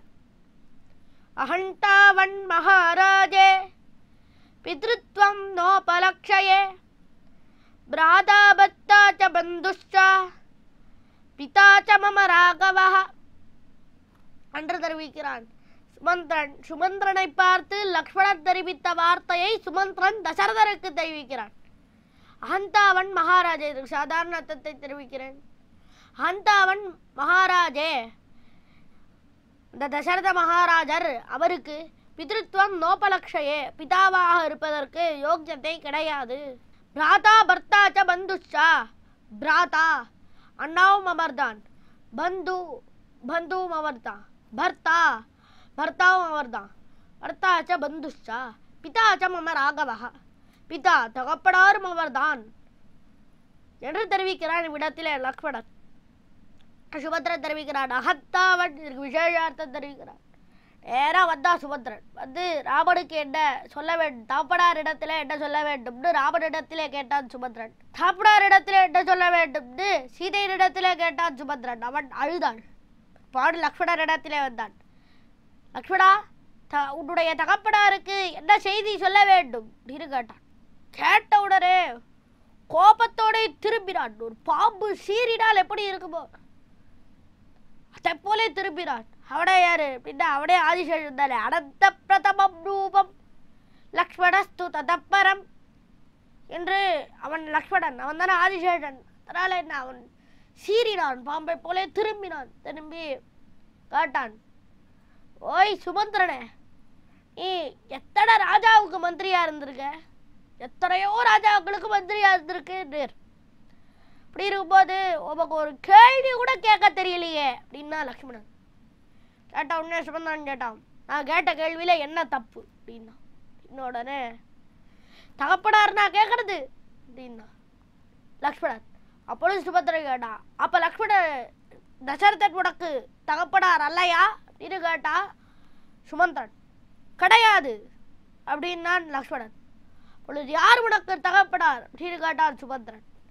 கேட்டு அப்பொழுது தசரதன் என்ன ஆக வேண்டும் என்று கேட்டான் சுபத்திரன். கேட்ட காலத்தில் லக்ஷ்மணன் சொன்னான், அவன் வெறும் மகாராஜா தான். இந்த தசரதன் வெறும் மகாராஜா, மகாராஜாவா இருக்கிறதுக்கு தான் அவருக்கு யோக்கியத்தை உண்டு அப்படின்னா. அத்தாவன் மகாராஜே, அத்தாவன் மகாராஜே, மகாராஜராக இருப்பதற்கு தான் அவருக்கு யோக்கியத்தை உண்டு. என்ன தெரியுமா கேள்வி கேட்கணும், தசரத மகாராஜருக்கு என்ன செய்தி சொல்ல வேண்டும் கேட்கணும். அவருக்கு வெறும் மகாராஜாவா இருக்கிறதுக்கு தான் யோக்கியதை. பித்ருத்வம் நோபலக்ஷயே, பித்ருத்வம் தகப்பனாரா இருக்கிறதுக்கு அவருக்கு யோக்கியத்தையே கிடையாது. ஏன் அப்படின்னா தகப்பனா இருக்கிறதுக்கு அவர்கிட்ட யோக்கியதை இருந்ததே என்றால், ஒருவேளை புத்திரகாமேஷ்டி யாகம் பண்ணி ரொம்ப கஷ்டப்பட்டு 60,000 ஆண்டு பிள்ளை இல்லாமல் பிற்பாடு புத்திரகாமேஷ்டி யாகம் பண்ணி பெற்ற பிள்ளையை காட்டுக்கு அனுப்புவாரா? தசரதர் காட்டுக்கு அனுப்புவாரா? ஒரு காலத்திலே அனுப்ப மாட்டார். ஆனால் அனுப்பி இருக்கிறாரே, இப்பொழுது அனுப்பி இருக்கிறாரே, அதனால என்ன, அவருக்கு தாப்படார இருக்கிறதுக்கு யோக்கியதே கிடையாது. அப்படிப்பட்ட பிள்ளை, இவ்வளவு கஷ்டப்பட்டு பெற்ற பிள்ளை, 60,000 ஆண்டுகள் கழித்து பெற்ற பிள்ளையை எங்கேயாவது காட்டுக்கு அனுப்புவாரா? அதனால அவருக்கு பிதாவா இருக்கிறதுக்கே யோக்கியதை கிடையாது. அவர் வெறும் ராஜா தான். பிதிருத்வம் நோபலக்ஷயே, லட்சணையே கிடையாது அப்படின்னா கேட்ட உடனே கேட்டான் சுமந்திரன். அப்பொழுது யார் உனக்கு தகப்பனார் அப்படின்னு கேட்டான். கேட்ட உடனே லக்ஷ்மணன் சொன்னா, பிராதா பிராதா, அண்ணாவும் இவர் தான், பக்கத்தில் நிற்கிறாரு ராமர் தான் அப்படின்னா. அண்ணா ராமன் தான் தெரியும், பிற்பாடு என்ன பர்த்தா, பர்த்தாவும் அவர் தான். பர்த்தானா என்ன அப்படின்னா பிருக் பரணே அப்படின்னு தாத்து, கணவன் அர்த்தம் கிடையாது, ரட்சிப்பவன் அப்படின்னு அர்த்தம். ரட்சிப்பவரும் அண்ணாதான். பர்த்தாச்ச பத்துச்ச, பத்து இவர் தான் அண்ணாதான். பிதாச்ச, பிதாவும் இந்த அண்ணாதான். ச என்கிறபடினாலே மாதாவும் இந்த அண்ணாதான். எல்லாம் எந்த சம்பந்தம், எல்லாவித சம்பந்தமான உறவு இந்த ராமர் தான்டா. எல்லாமே இவர் தான். தகப்பனார், தாயார், பந்து எல்லாம் இந்த ராமனே தான் என்று தெரிவித்தான் இவ்விடத்திலே லக்ஷ்மணன். அதை தெரிவிக்கிறான் சுமந்திரன் தசரதனுக்கு. தொண்டரடிப்படி ஆழ்வார் இடத்துல சில பேர் போனா போய் கேட்டா, நான் போல தொண்டரடிப்படி ஆழ்வாரே, அந்த காலத்திலே லக்ஷ்மணன் தெரிவித்தான் இதை போலே ராமன் தான் தகப்பனார் தாயார் அப்படின்னு தெரிவித்தான். ஆனால் அந்த ராமனை நம்மால் பார்க்க முடியுமா? தகப்பனார் தாயாரை பார்க்காமல் இருக்கலாமா? ராமனை நம்மால் பார்க்க முடியாதே. இப்பொழுது யார் நமக்கு தகப்பனார் தாயார்? தகப்பனார் தாயாரை எங்காவது பார்க்காமல் இருக்கலாமா அப்படின்னு கேட்டார். கேட்ட உடனே இப்படி ஆழ்வார் தெரிவித்தார், இல்லையே, தகப்பனார் தாயாரை பார்த்துட்டு தானே இருக்கும். என்ன ராமன் தகப்பனார் தாயார் இல்லை, அவரோட மேலே ஒருத்தர் இருக்கார், அவரை நாம இப்போ பார்க்கலாம். யார் அவர் அப்படின்னா, தெளிவிழா களங்கள் நீர் சூழ் திருவரங்க துளோக்கும் ஒளியுளாறு தாமே அண்ணே தந்தையும் தாயுமாவர் என்று தெரிவிக்கிறார் தொண்டரைப்புடி ஆழ்வார்.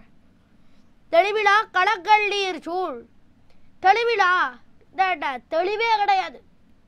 காவேரி, காவேரி ஓடுறது, ஸ்ரீரங்கத்தில் காவேரி ஓடுறது. காவேரி நல்லா தெளிஞ்சு ஓடுமாட்டா கிடையாது, கலக்கம். இப்போ பார்த்தாலும் கலக்கத்தோட ஓடும். ஏன் கலக்கத்தோட ஓடுறது? தெளிஞ்சு ஓட வேண்டித்தானே, கலக்கத்தோட ஓடுறது. இதுக்கு ஸ்ரீ பராசரப்பட்டார் அற்புதமாக ஒரு சமாதானம் தெரிவிக்கிறார்.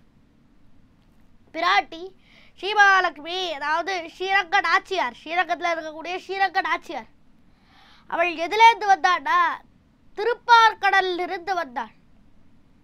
ததஸ்புரத் காந்திமதி விகாசி கமலே ஸ்திதா ஸ்ரீதேவி பயதஸ்தஸ்மாத் உத்திதா திருதபங்கஜா திவ்யமால்யாம்பரதராஸ்நாதா பூஷணபூஷிதா பஷ்யதாம் சர்வதேவானாம் ஜெயம் வக்ஷஸ்தலம் ஹரேஹே அண்டல் செய்து அலகடல் கடைந்து அதனுள் கண்டுதல் நஞ்சுண்ட கண்டவனே விண்ணவரமுதுட அமுதில் வரும் பெண்ணமுதுண்ட வெம்பெருமானே என்று தெரிவிக்கிறார் திருமங்கை ஆழ்வார். பிராட்டி எதுலேருந்து வந்தா அப்படின்னா சமுத்திரம், ஸ்ரீர சமுத்திரத்திலேருந்து வந்தா. அஸ்வாப்சரோ விசதுதாவிது பாரிஜாத லக்ஷ்யாத்மனா பரிணதோ ஜலதிர்பபூவா என்று ஜலத்திலிருந்து அந்த லக்ஷ்மி ஸ்ரீமகாலட்சுமி ஆனவள் வந்தாள். எம்பெருமானுடைய மார்பிலை ஏறி மறைந்தாள். எல்லாம் ஏற்கனவே நாம் அனுபவித்த சரித்திரம், பாலகாண்டத்திலே அனுபவித்திருக்கிறோம். சமுத்திரத்திலிருந்து வந்தாள் பிராட்டி. அதனாலே சமுத்திரராஜருடைய மகள் யார்னா இவள் ஸ்ரீரங்க நாச்சியார். அவள் ஸ்ரீரங்கத்தில் இருக்கா. இப்போ எல்லா நதிகளும் எங்கே போகிறது? காவேரி, கங்கை, யமுனை எல்லா நதிகளும் எங்கே போகிறதுன்னா சமுத்திரம். சமுத்திரத்தில் தான் போய் எல்லா நதிகளும் கலக்கிறது. எல்லா நதிகளுமே சமுத்திரத்தில் தான் போய் கலக்கிறது. இப்பொழுது என்ன ஆயிட்டு? சமுத்திரத்தில் போய் கலக்கிறபடினாலே என்ன சாஸ்திரம் என்ன சொல்லுறதுன்னா, எல்லா நதிகளுக்கும் சமுத்திரன் கணவன், எல்லா நதிகளும் மனைவி அப்படின்னு சொல்லுறது. அது காவேரிக்கும் விதி விலக்கு கிடையாது. ஆனால் என்ன, அந்த காவேரி யாராக வேண்டும் அப்படின்னா ஸ்ரீரங்க நாச்சியாருக்கு மாமியார் ஆகணும், அம்மாவாகணும். ஷீரக்கடாச்சியாருக்கு அப்பாவாகணும். ஷீரக்கடாதருக்கு மாமியாராக வேண்டும். சமுத்திரராஜன் என்ன ஆகணும்? ஷீரக்கடாச்சியாருக்கு அப்பாவாகணும். ஷீரக்கடாதருக்கு அவர் மாமனாராக வேண்டும். இந்த மாமியார் காவேரி என்ன பண்ணுறான்னா, போல மாப்பிள்ளைக்கு நிறைய சீரெலாம் கொடுக்குறோம், நிறைய கொடுக்குறோம் மாப்பிள்ளைக்கு அப்படின்றதுக்காக நிறைய திரட்டுறா. கூடல் நாட்டிலேருந்து என்ன எல்லாத்தையும் எடுத்துகிட்டு வரா. ஒரே கலக்கத்தில் என்ன எல்லாத்தையும் எடுத்துகிட்டு வரா. இதெல்லாம் கிடைக்கிறதோ கூடல் நாட்டில் எதெல்லாம் கிடைக்குமோ இதெல்லாம் பச்சைக்கல் பூரம், சந்தனம், சாமரம் எல்லாத்தையும் எடுத்துகிட்டு வரா. இல்லை மிளகெல்லாம் கூட எடுத்துகிட்டு வருவாளோ தெரியாது. வால் மிளகு எல்லாத்தையும் எடுத்துகிட்டு வந்து அதுக்கு மேலே காஃபி பட்டை எல்லாத்தையும் எடுத்துகிட்டு வரவாளோ தெரியாது. எல்லாம் கலக்கத்தோடு வருது காவேரி.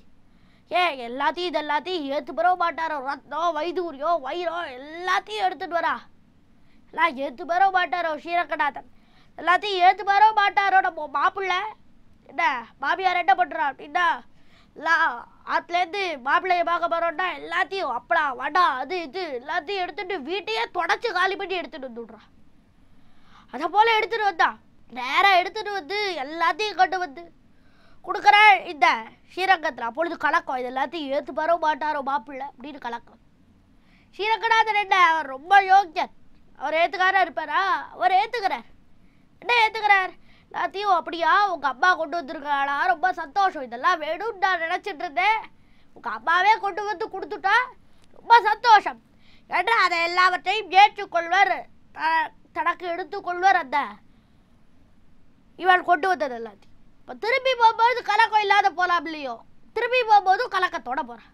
ஏற்கா அப்படின்னா, என்ன நல்ல மாப்பிள்ளை, என்ன பொண்ணு, இவாளோட இந்த ஊர்லேயே இருக்க முடியாத இருக்கே, இவாளை விட்டுட்டு நேராக சமுத்திரத்தை நோக்கி போக வேண்டியதாக இருக்கே என்று ரொம்ப வருத்தப்பட்டு கொண்டு கலக்கத்தோட தெரிவிக்கிறாள். வரும்போது வருத்தம் கலக்கம், போகும்போது வருத்தம் கலக்கம். அதனாலே தெளிவில்லாத கலங்கள் நீர் சூழ் இது இருக்கக்கூடியது அந்த திருவரங்கம். அதில் இருக்கக்கூடியவர் யார்? அவர் எதனாலே நமக்கு தந்தை தாய்? ஒளியுளாறு தாமே அண்டே தந்தையும் தாயுமாவார். அதில் இருக்கக்கூடியது யார் அப்படின்னா ஒளியுளார். ஒளியோடைய குடியிருக்கிறார். ஒளி ஸ்ரீரங்கம் எப்படி இருக்கு அப்படின்னா, இருட்டறையில் விளக்கு போலே. பரமதத்தில் அவரோட குணம் எல்லாம் பிரகாசிக்கிறது கிடையாது. எங்கே பிரகாசிக்கிறதுனா ஸ்ரீரங்கத்தை தான் பிரகாசிக்கிறது. அதனால அங்கே ஒளியோடைய குடியிருக்கிறார். ஒளியுளாறு தாமே அண்டேஹே தந்தையும் தாயுமாவார். ஸ்ரீரங்கநாதன் இருக்காரு பெரிய பெருமாள் நம்பெருமாள், அவரும் ஸ்ரீரங்கநாச்சியா இருந்தா நமக்கு தந்தையும் தாயும். இந்த ஸ்ரீரங்கநாதரே தந்தையும் தாயும். அவனை நாம் சேவிப்போமா, அவரை நாம் தொழுவோமா, அவரையே நாம் தந்தையும் தாயுமாக கொள்வோமா? அது ரொம்ப இடிக்கும். அலெக்ஸ், நீங்க அலாரம் கிளாக் வச்சு டெய்லி எழுந்திருப்பீங்களா இல்ல எப்படி நார்மலாவே சாதாரணமா எழுந்திருப்பீங்களா? யூசுவலா இப்போ மொபைல் வந்ததுனால மொபைல் அலாரம் கிளாக் கண்டிப்பா என்னைக்குமே ரெடியா இருக்கும். பட் சம்டைம்ஸ் முன்னாடி எந்திரிச்சிருவேன். ஆனா அப்படி எந்திரிக்கவே கூடாதான். நார்மலா நேச்சுரல் அலாரம் கிளாக், அதாவது காலையில உங்க உடம்புக்கே எந்திரிக்கணும் அப்படின்னு தோணி நம்ம எந்திரிப்போம் இல்லையா, அப்பதான் நீங்க எந்திரிக்கணுமா. நீங்க இந்த மாதிரி போன்ல அலாரம் கிளாக்கோ இல்ல உங்க கிளாக்ல அலாரம் கிளாக்கோ வச்சு எந்திரிச்சிங்க அப்படின்னா அட்ரினோகார்டிகோட்ரோபின் அப்படின்ற ஹார்மோன் சுரக்குதான். இதனால ஆமா அட்ரினோகார்டிகோட்ரோபின், சரியா? ஸோ அதனால உங்க ஸ்ட்ரெஸ் இன்னும் ஜாஸ்தி ஆகுதான். ஸோ உங்க பிரெயின் இமீடியட்டா முழிக்குது. அப்போ ஏன்னா நீங்கள் டீப் ஸ்லீப்ல இருந்து கொஞ்சம் ட்ரீம்ஸ்க்குலாம் போயிட்டு நார்மலாக வருவீங்க இல்லையா, நார்மல் ஸ்லீப்புக்கு. ஸோ அப்போ திடீர்னு உங்கள் பிரெயின் முழிக்கும் போது அந்த ஹார்மோன் சுரக்கிறதுனால இன்னும் உங்களுக்கு ஸ்ட்ரெஸ் அன்றைக்கி டெய்லியுமே உங்களுக்கு ஸ்ட்ரெஸ்ஃபுல்லாக இருக்கிற மாதிரி உங்களுக்கு தோணுமா? எனிவே இதை கேட்டதுக்கு அப்புறம் ஐ திங்க் வியூவர்ஸ் கொஞ்சம் ஸ்ட்ரெஸ் ஃப்ரீயாக ஃபீல் பண்ணுவாங்கன்னு நினைக்கிறேன். சம்டைம்ஸ் இந்த ஹேபிட்டை கிரியேட் பண்ணுறதுக்கு சில டைம்ஸ் நம்ம அலாரம் கிளாக் வச்சு எந்திரிச்சு அதே ஹேபிட்டாக மாற்றிடணும். கொஞ்சம் கொஞ்சமாக அந்த அலாரத்தை ஸ்டாப் பண்ணிடணும்னு அழகாக சொன்னீங்க. ஸோ இதை தொடர்ந்து யதார்த்த ஜோதிடர் செல்வி இன்னைக்கான 12 ராசிகளுக்கான பலனை சொல்ல வந்திருக்காரு. பார்த்துடலாமா? கண்டிப்பா. இது யோகம் நல்ல யோகம்.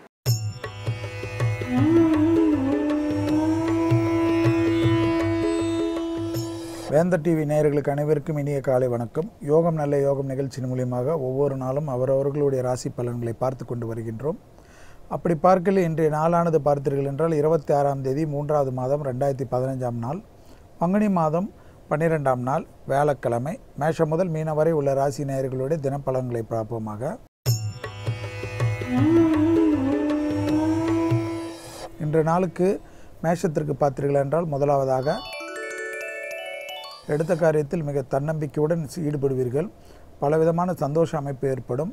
தொட்டது தொடங்கக்கூடிய காலகட்டமாக காணப்பட்டாலும் ஏதேனும் உங்கள் ட்ரேடிங் போன்ற அதாவது ஷேர் ட்ரேடிங் மற்ற ட்ரேடிங்களில் மட்டும் சிறிது கவனமாக இருக்கக்கூடிய காலகட்டம் என்பதை மேஷராசிக்காரர்கள் உணர்ந்து கொள்ள வேண்டும். அனாவசிய பண முதலீடுகளை இன்றைய நாளில் செய்துவிட்டு பிறகு வருத்தப்படுவதெல்லாம் ஏற்பட்டுவிடும். எனவே பர்சையும் கையையும் அடக்கி வைத்துக் கொள்வது நன்மை ஏற்படுத்தி தரும். மற்றபடி வார்த்தைக்கு மதிப்பும் மரியாதையும் கூடுவதற்குண்டான சாத்தியக்கூறுகள் காணப்பட்டாலும் குடும்ப விஷயத்தில் தேவையில்லாத குழப்பங்கள் உங்கள் வாய் வார்த்தைகளால் ஏற்பட்டுவிடும். எனவே குடும்பத்தில் ஆக்ரோஷமாக குடும்பத் தலைவனாகவோ அல்லது குடும்பத்தில் மகனாகவோ அல்லது குடும்பத்தில் ஏதேனும் ஒரு ஸ்தானத்தில் இருந்தாலும் அதை நிலைநிறுத்துவதற்கு கத்துவது கூடவே கூடாது என்பதை மேஷராசிக்காரர்கள் உணர்ந்து கொள்ள வேண்டும். அடுத்ததாக நாம் பார்க்கக்கூடிய ராசிக்காரர்கள் ரிஷபராசிக்காரர்கள். எடுத்த காரியத்தில் ஜெயமும் அனுகூலம் காணப்படும். அரசு துறை அரசாங்கத்துறையில் இருப்பவர்கள் பெரிய அளவுக்கு பொறுப்புகளுக்கு இடமாற்றங்களுக்கு எதிர்பார்த்திருந்த அந்த அமைப்புகளுக்கு கைகூடுவதற்குண்டான சாத்தியங்கள் காணப்படுகிறது. அதே சமயம் கண்டிப்பாக உத்தியோகத்தில் உள்ளவர்கள் மேலதிகாரிகளுடைய அன்புக்கும் பாராட்டுக்கும் நிச்சயமாக ஆட்படுவதற்குண்டான சாத்தியக்கூறுகள் காணப்படக்கூடிய நல்ல நேரம். அதே சமயம் துணை அல்லது துணைவியாருடைய தேகாரோக்கியத்தில் அதிக முக்கியத்துவம் காணப்பட வேண்டும். உங்களுடன் குடும்பத்தில் சிறு வாக்குவாதங்கள் அல்லது அந்நியர் தலையீடு உறவினர் தலையீடு குடும்பத்தில் காணப்பட்டால் தேவையில்லாத குழப்பங்கள் குடும்பத்தில் தேவையில்லாத பிரிவினைகள் பிரச்சனைகள் பெரிய அளவு பகை போன்ற விஷயங்கள்லாம் ஏற்பட்டுவிடும் என்பதை ரிஷபராசிக்காரர்கள் உணர்ந்து கொள்ள வேண்டும். எனவே குடும்ப விஷயத்தில் மட்டும் அதிக கவனம். உங்கள் நிழல் கூட உங்கள் குடும்ப விஷயத்தில் அண்டாமல் பாதுகாத்துக் கொள்வதே நன்மை தரும். அடுத்ததாக நாம் பார்க்கக்கூடிய ராசிக்காரர்கள் மிதுன ராசிக்காரர்கள். வாக்கு கொடுப்பதற்கு முன்பாக மிக மிக கவனமாக இருக்கக்கூடிய நாள் என்பதில் மட்டும்தான் கவனமாக இருக்க வேண்டும். எனவே யாருக்காகவும் பெருமைக்காகவும் அல்லது பந்தாக்காகவும் அதை செய்கிறேன் இதை செய்கிறேன் என்றெல்லாம் வாய் வார்த்தை கொடுத்து விடாதீர்கள். முடியாத விஷயங்களை முடியாது என்று தவிர்த்து கொள்ளுங்கள். முடிந்த அளவுக்கு 3 குரங்கு பொம்மையை நினைவில் வைத்துக் கொள்ளுங்கள். தான் உண்டு தன் வேலை உண்டு தன் காரியம் உண்டு என்று இருப்பதில் முயற்சி செய்யுங்கள். மற்றபடி வெளிவட்டாரம் தன்னம்பிக்கை ஏற்படுவதற்குண்டான சாத்தியக்கூறுகள் கொடுக்கல் வாங்கல் பிரச்சனைகள் முடிவுக்கு வருவதற்குண்டான அரசாங்க அமைப்பில் காணப்பட்ட இந்த பாதிப்புகள் நிவர்த்தி ஏற்படுவதெல்லாம் சந்தோஷமான அமைப்பை மிதுன ராசிக்காரர்களுக்கு ஏற்படுத்தி தரும். அரசு துறை அரசாங்க உத்தியோகத்தில் இருப்பவர்கள் திடீரென்று பெரிய அளவுக்கு பொறுப்புகளும் பெரிய அளவுக்கு உங்களுடைய கடமைகளை பெரிய அளவுக்கு செய்ய வேண்டிய நிர்பந்தத்திற்கு ஆளாவீர்கள். அந்த அளவு கௌரவம் கூடக்கூடிய நல்ல நாளாக இன்றைய நாள் காணப்படுகிறது. அடுத்ததாக நாம் பார்க்கக்கூடிய ராசிக்காரர்கள் கடகராசிக்காரர்கள். லாபத்தின் அளவு அதிகரித்துள்ளதுடன் ஏதேனும் ஒரு வகையில் பணவரவு வருவதற்குண்டான சாத்தியக்கூறு காணப்படுகிறது. எடுத்த காரியத்தில் ஜெயமும் அனுகூலமும் காணப்படக்கூடிய நல்ல நாளாகவும் இன்று காணப்படுகிறது. குடும்பத்தில் சுபகாரிய தடைகள் பரிபூர்ண நிவர்த்தி ஏற்படுவதனால் குடும்பத்திற்காக சுபகாரியத்திற்குண்டான செலவுகளை செய்வதற்குண்டான சாத்தியக்கூறுகள் உங்களை தேடி வரும். புதிய கடன் அமைப்புகள் ஏற்பட்டாலும் அதை சந்தோஷமாக எடுத்துக்கொள்ளுங்கள். ஏனென்றால் அசைய பொருள் சேர்க்கைகளோ அல்லது புது வசந்தத்திற்கோ புது அமைப்பிற்கோ செலவிடுவதற்குண்டான உன்னதமான நாளாக காணப்படுகிறது. மனசஞ்சலங்கள் கண்டிப்பாக தீர்வதுடன் குடும்பத்தில் நன்மைகளை அதிகரிப்பதற்கும் பிள்ளைகளுடைய படிப்பு செலவுகளுக்காக அவர்கள் எதிர்பார்த்த கல்லூரி அல்லது பள்ளிகளில் சேர்த்து விடுவதற்குண்டான இனிமையான சூழ்நிலை ஏற்படுவதற்குண்டான நல்ல நாளாக கடகராசிக்காரர்களுக்கு காணப்படுகிறது. அடுத்ததாக நாம் பார்க்கக்கூடிய ராசிக்காரர்கள் சிம்ம ராசிக்காரர்கள். சிம்ம ராசிக்காரர்களுக்கு இன்று உத்தியோகத்தில் தன்னம்பிக்கை ஏற்படும். உத்தியோகத்தில் காணப்பட்ட தொய்வு நிலைமை மாறும். எடுத்த காரியத்தில் ஜெயமும் அனுகூலம் ஏற்படுவதுடன் உத்தியோகத்தில் மேலதிகாரிகளுக்கு உங்களுக்கும் இருந்த இடைவெளிகள் குறைந்து அந்யோன்யம் அதிகரிப்பதற்குள்ள உங்களுடைய புதிய பொறுப்புகள் மனசார சந்தோஷத்தை ஏற்படுத்தி தரும். மேலதிகாரிகள் உங்களுடைய கண்டிப்பாக உழைப்பையும் திறமையும் பாராட்டுவார்கள். அது சபையில் பாராட்டுவதால் மனதிற்கு இனிமையான குளிர்ச்சியான அமைப்பாக காணப்படும். அதே சமயம் கண்களில் பாதிப்பு உள்ளவர்கள் நரம்பு சம்பந்தப்பட்ட பாதிப்பு உள்ளவர்கள் மட்டும் அதிகமாக சிம்மராசிக்காரர்கள் இன்று கவனத்தில் கொள்ள வேண்டும். மருத்துவ மாத்திரைகளை மறந்துவிட்டு தேவையில்லாத வேலையின் பலுவின் காரணமாக செல்வதனால் பெரும் பிரச்சனைகள் ஏற்படலாம். இளம் வயதை சார்ந்த சிம்மராசிக்காரர்களுக்கு நிச்சயமாக தன்னம்பிக்கையும் பலவித சங்கடத்திலிருந்து பரிபூர்ண நிவர்த்தி கிடைக்கக்கூடிய நல்ல அமைப்பு இன்றைய நாளில் கெடுவதற்குண்டான சாத்தியக்கூறான நல்ல செய்தி கட்டும்.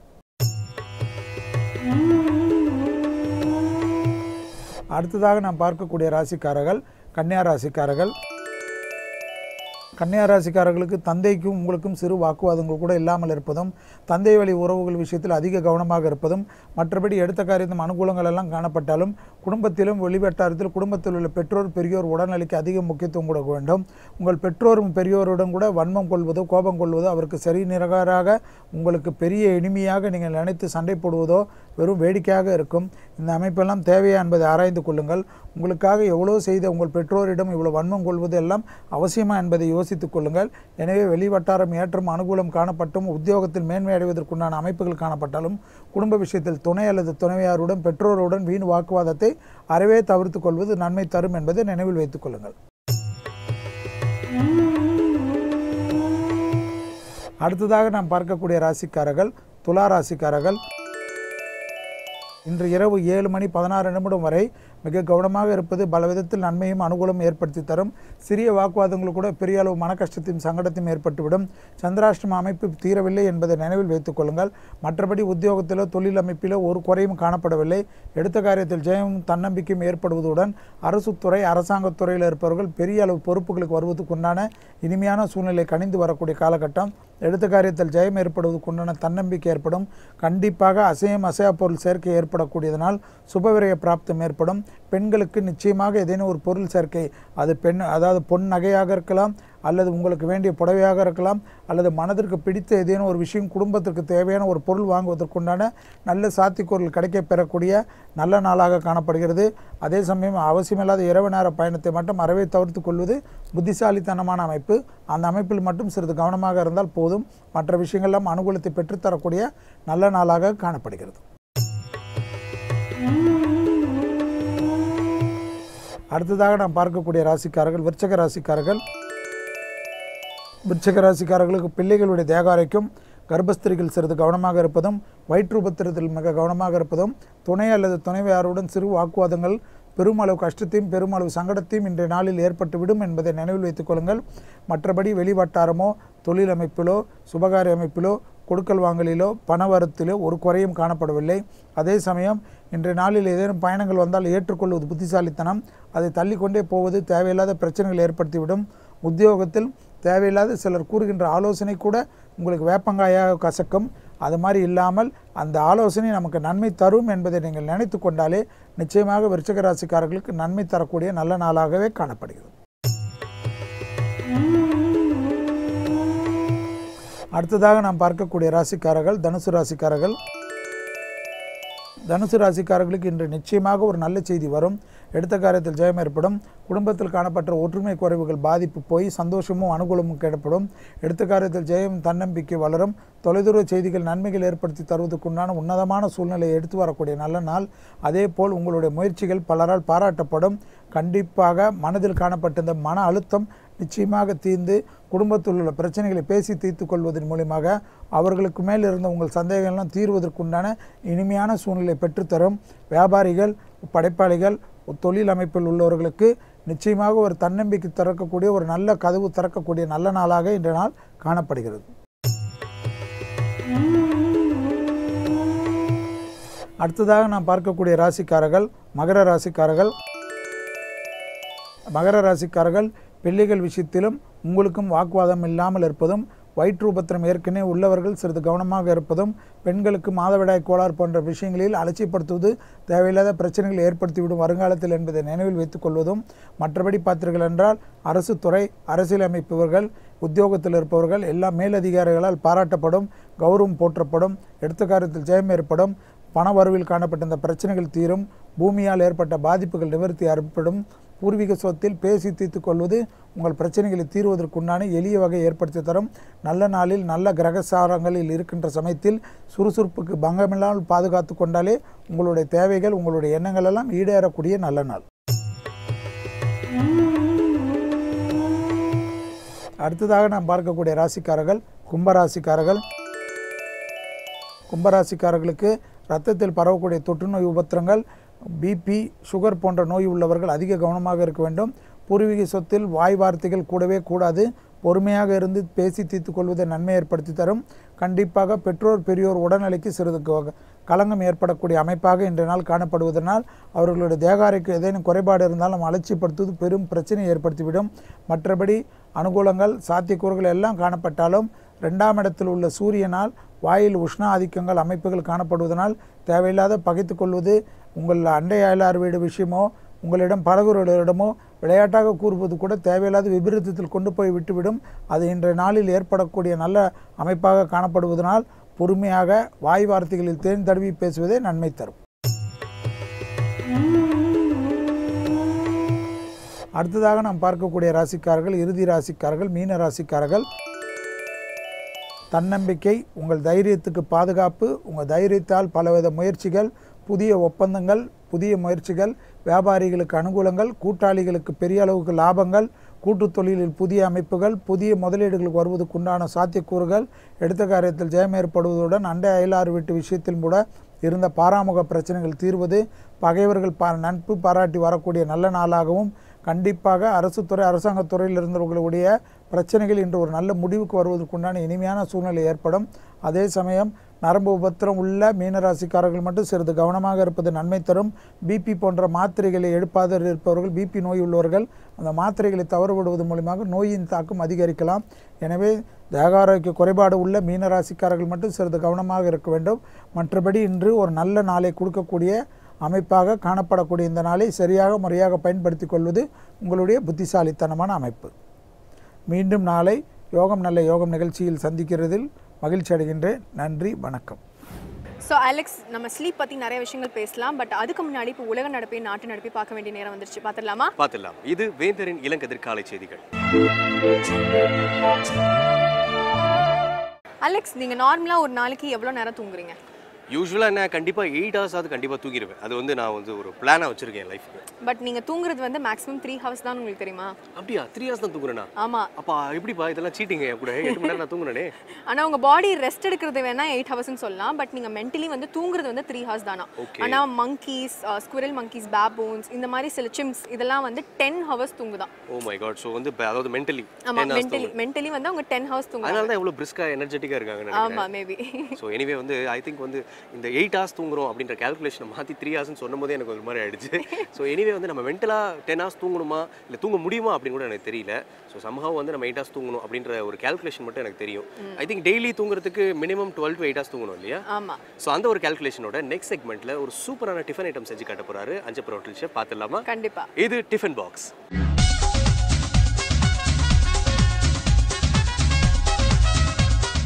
வேந்தர் டிவி நேயர்களுக்கு வணக்கம். நான் வந்து அஞ்சப்பர் ஷெஃப் லியோ வந்திருக்கேன். இப்போ வந்து இட்லி 65 நம்ம எப்படி பண்ணுறதுன்னு சொல்லிட்டு காமிக்க போகிறோம். இட்லி மாவு, மைதா, முட்டை, கார்ன்ஃப்ளவர், சால்ட்டு, மிளகாத்தூள், தனியாத்தூள், கரம் மசாலா தூள், கொஞ்சோண்டு கலரு, கஸ்தூரி மெத்தி, முட்டை இதெல்லாம் ஆட் பண்ணி பேட்டரி பண்ணிவிட்டு ஆயிலில் பொரிச்சு காமிக்க போகிறோம். ஃபஸ்ட்டு இட்லி கட் பண்ணிக்கலாமா? இதை இப்படி 3 கட் பண்ணிவிட்டு ஒரு இட்லியை வந்து 9 பீஸாக கட் பண்ணிக்கணும்.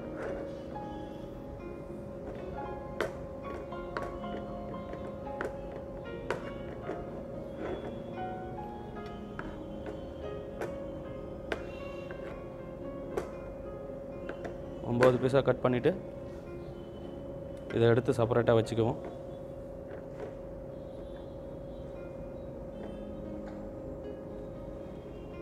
அடுத்தது பேட்டரி எப்படி செய்யலான்னு சொல்லிட்டு பார்க்கலாம். நம்ம இட்லி கட் பண்ணிவிட்டு வச்சுட்டோம். இப்போ அடுத்தது பேட்டரி எப்படி செய்கிறதுன்னு சொல்லிட்டு பார்க்க போகிறோம்.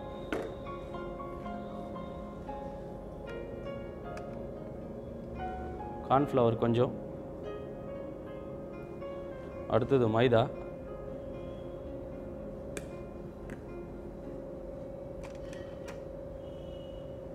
சால்ட்டு,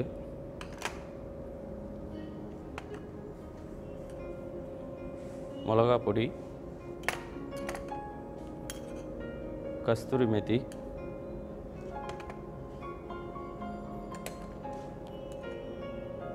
ஜீரா பொடி,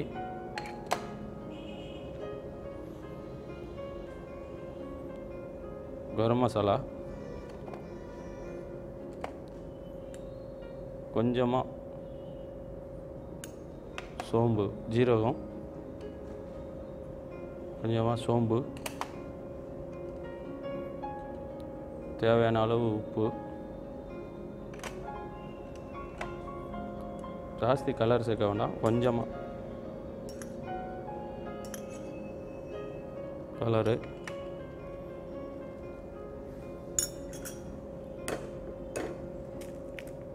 முட்டை,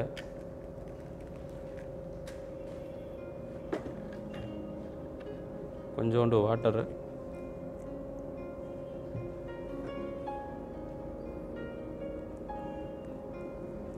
இதை நல்லா மிக்ஸ் பண்ணுறோம்.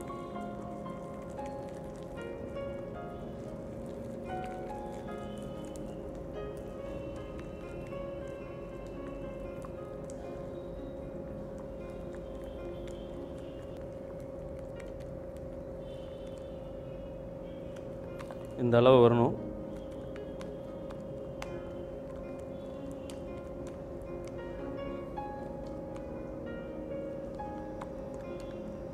ஏன்னா ஜாஸ்தி கெட்டியும் இல்லை லூஸும் இல்லை.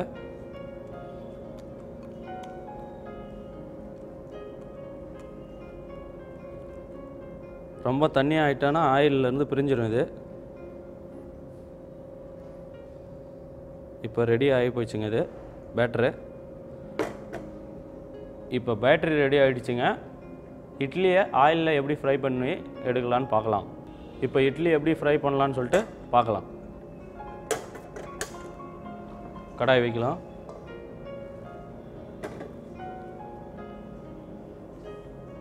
கடாய் வச்சு கொஞ்சம் காஞ்ச உடனே ஆயில் ஊற்றுறோம்.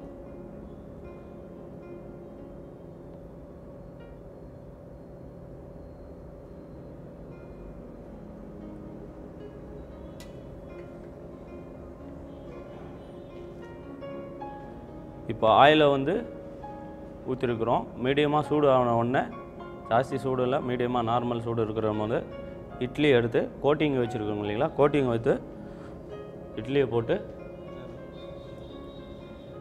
நம்ம ஃப்ரை பண்ணுறதை தான் இப்போ பார்க்க போகிறோம்.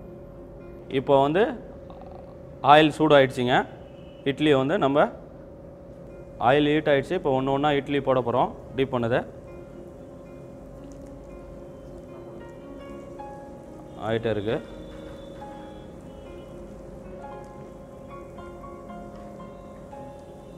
இது வந்து நம்ம புதுசாக போடுறது எல்லாம் சிக்கனில் 65 அது மாதிரி. இது வந்து இட்லி 65ங்க.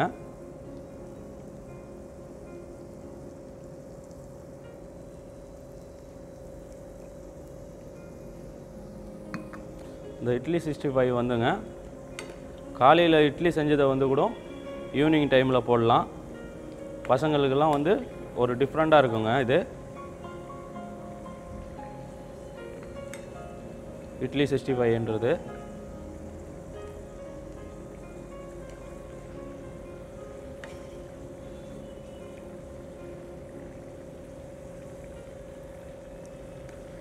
ஜாஸ்தி குக் ஆகணுன்றது கிடையாது. இது அந்த மேலே பேட்டரி வண்டி கோட்டிங் இருந்து பாயில் ஆனால் போதும். ஆல்ரெடி இட்லியே குக் ஆகிருக்கு.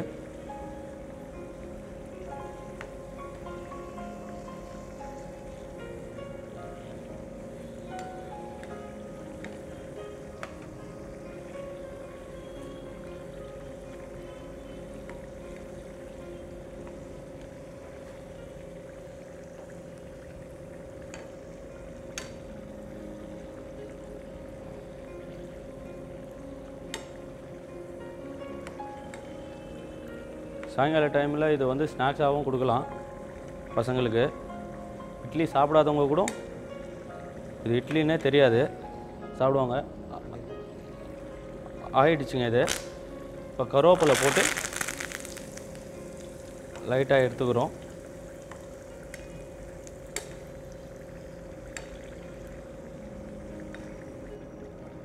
இப்போ நம்ம எடுக்க போகிறோம்.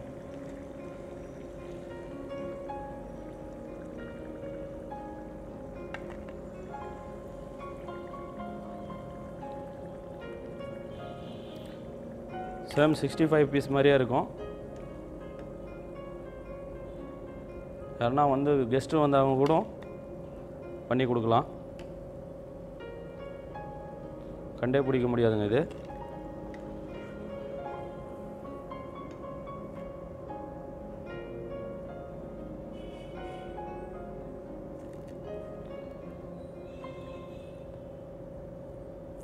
ஆயிடுச்சுங்க.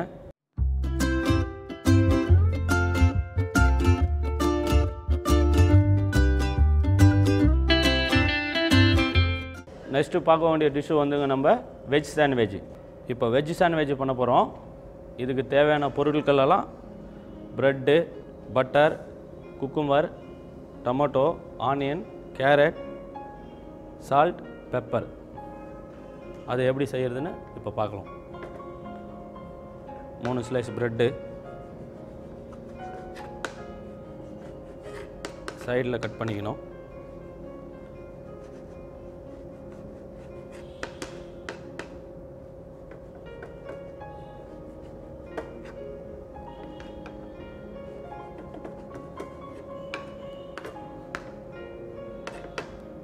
கட் பண்ணிக்கின்னு பட்டர் தடவணும். ஃபஸ்ட்டு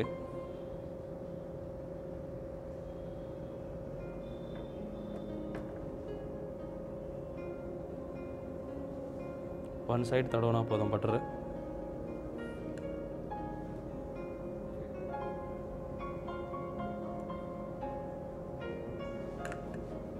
அடுத்து டஸ்ட்பினில் போட்டுக்கலாம்.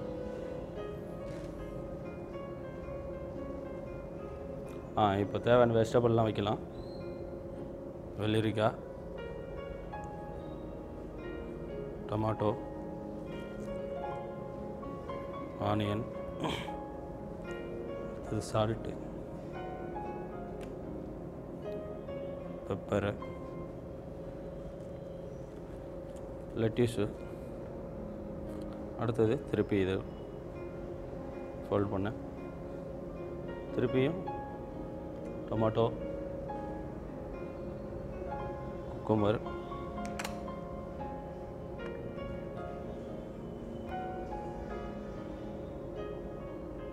கேரட்டு, லெட்யூஸு, திருப்பி அப்படி வச்சுட்டு சென்டராக அப்படி கட் பண்ணுறோம். இப்போ பிளேட்டில் வைக்க போகிறோம்.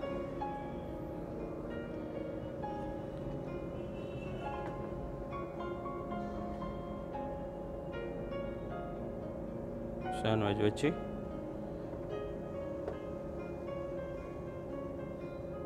கூட நம்ம டொமேட்டோ சாஸும் வச்சுக்கலாம். எதனா கார்னிஷ் தேவையானாலும் உங்களுக்கு வச்சுக்கலாம். எதனா கார்னிஷ் வேணுனாலும் வச்சுக்கலாம். ரெடி ஆகிடுச்சுங்க வெஜ் சாண்ட்விட்சு. இது ரொம்ப சிம்பிளான டிஷ்ஷு தாங்க. வெஜிடபிள் தான் இதில் யூஸ் பண்ணியிருக்கோம். வெஜிடபிள் அண்டு ப்ரெட்டு வீட்டில் கூட நீங்கள் யூஸ் பண்ணி பார்க்கலாம்.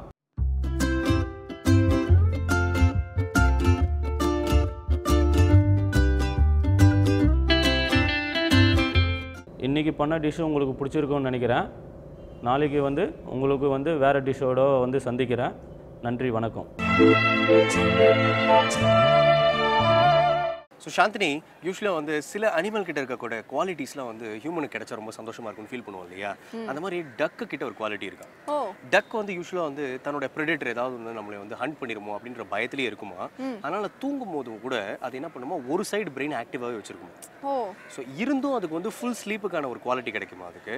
ஸோ ஃப்ரெஷ்ஷாகவும் ஃபீல் பண்ணும், ஆனால் ஒரு சைடு பிரெயின் ஆக்டிவேட்லேயே இருக்கும். ஸோ இது இன்னொரு பக்கம் டால்ஃபினுக்கும் இதே மாதிரி ஒரு குவாலிட்டி இருக்கா. ஸோ எனிவே பார்த்தீங்கன்னா அந்த டக்கு கிட்ட இருக்கக்கூடிய விஷயம் நம்மளுக்கும் வந்துருச்சுன்னு வச்சுக்கோங்க. நம்ம தூங்குமோ இல்லையோ, ஆனால் ஒரு சைடு பிரெயினில் வேலை செஞ்சுட்டே இருப்போம். ஆமாம், தூங்கிட்டே வேலை பார்க்குற அந்த குவாலிட்டி நமக்கு வந்துடும். சரி, இதை தொடர்ந்து கீதா அசோக் நமக்காக அரோமா தெரப்பி பற்றி பேச வந்திருக்காங்க. பார்க்கலாமா? பார்த்துடலாம். இது இயற்கை மருத்துவம்.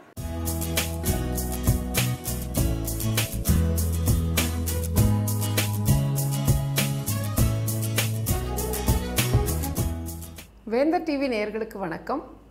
நான் கீதா அசோக், அரோமா தெரபிஸ்ட். இயற்கை மருத்துவம் வாயிலாக உங்களை சந்திக்கிறதுல ரொம்ப சந்தோஷம். இன்றைக்கி என்ன பிரச்சனைக்கு தீர்வு காண போகிறோம் அப்படின்னு பார்த்தா, முடி நரைத்தல்.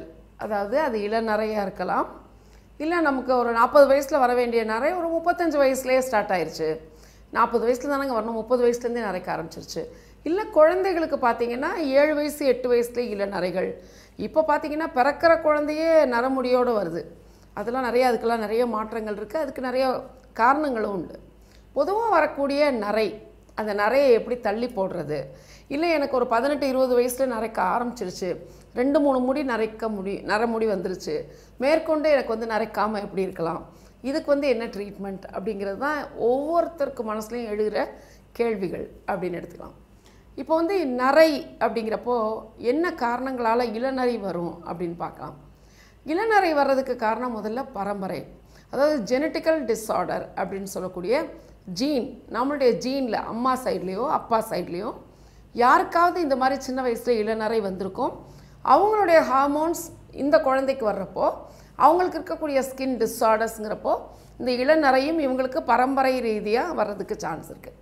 அதுக்கப்புறம் என்ன காரணம் இருக்கும் நரைக்கிறதுக்கு அப்படின்னு பார்த்தீங்கன்னா, அதாவது சீக்கிரமாகவே நரைச்சிருச்சு, ஓகே இளநரை எங்கள் குடும்பத்தில் யாருக்குமே இல்லை, ஆனால் எனக்கு நரைக்க ஆரம்பிச்சிருச்சு அப்படின்னு பார்த்தா வேறு என்ன காரணங்கள் இருக்கும் அப்படின்னு பார்த்தீங்கன்னா, வெயிலில் ரொம்ப அலையிறது, ப்ரொலாங்டாக வந்து சன்லைட் வந்து நம்ம ஸ்கேல்பில் பட்டுக்கிட்டே இருக்கப்போ முடியில் இருக்கக்கூடிய மெலனின் வந்து குறைய ஆரம்பிச்சிடும். அதாவது கருப்பாக இருக்கிற முடி வந்து செம்பட்டையாக மாறும், செம்பட்டையாக இருக்க முடி சீக்கிரமாக நரைக்க ஆரம்பிச்சிடும்.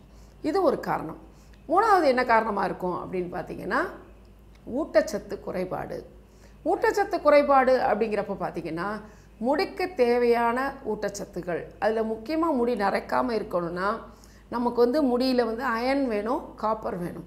இந்த 2 சத்துக்களும் நமக்கு ஏன் குறையுது அப்படிங்கிறப்போ இயற்கையாகவே சிலருக்கு வந்து ஹீமோகுளோபின் அளவு கம்மியாக இருக்கும், ரத்தத்தில் அயனோட அளவு கம்மியாக இருக்கும், இல்லை அவங்களுடைய சாப்பிட்ற ஹேபிட்ஸ் பார்த்திங்கன்னா நம்ம காலையில் வந்தீங்கன்னா ஓட்ஸ் மட்டும் எடுத்துப்பாங்க, இல்லை ஒரு 2 இட்லினா அந்த இட்லிக்கு ஏதாவது ஒரு சத்து சேர்க்கக்கூடிய ஒரு சைட் டிஷ்ஷாக அந்த மாதிரிலாம் எதுவும் இருக்காது, இல்லைன்னா பால் குடிச்சிட்டு போயிடுவாங்க, இல்லை மோஸ்ட்லி அவங்க வந்து ஏதாவது பீஸா பர்கர் ஈஸியாக எடுக்கக்கூடிய bread sandwiches, bread toast, easy handling and easy to move அப்படிங்கிற மாதிரி தான் இப்போ வந்து உலகம் போயிட்டுருக்கு. ஸோ அந்த மாதிரி தொடர்ந்து நம்ம சாப்பிட்றப்ப என்ன ஆகுதுன்னா அடிப்படையான ஊட்டச்சத்துக்கள் நமக்கு குறைஞ்சிட்டே வரும். அந்த மாதிரி அடிப்படை ஊட்டச்சத்துக்கள் குறையிறப்ப பார்த்திங்கன்னா நமக்கு முடிக்கு தேவையான சத்து இல்லாமல் போயிடுது. இப்போது நம்ம உடம்புல வந்து ரத்தம் மூலமாக தான் நம்மளுடைய எல்லா ஆர்கனுக்கும் சத்து கிடைக்கும். இப்போ நம்ம சாப்பிட்ற ஊட்டச்சத்துக்கள் அந்த வந்து ரத்தத்தில் கலந்து நம்ம உடம்புல இருக்க ஆர்கன்ஸ்க்கு தான் முதல்ல போகும். அதாவது மேஜர் ஆர்கன்ஸ்ன்னு சொல்லக்கூடிய ஹார்ட்டாக இருக்கட்டும், லங்ஸாக இருக்கட்டும், உங்களுடைய வயிற்று பகுதியாக இருக்கும், ஈரலாக இருக்கும், இந்த மாதிரி போர்ஷன்ஸ்க்கு வந்து முதல்ல வந்து பிளட் சர்க்குலேஷன் போகும்.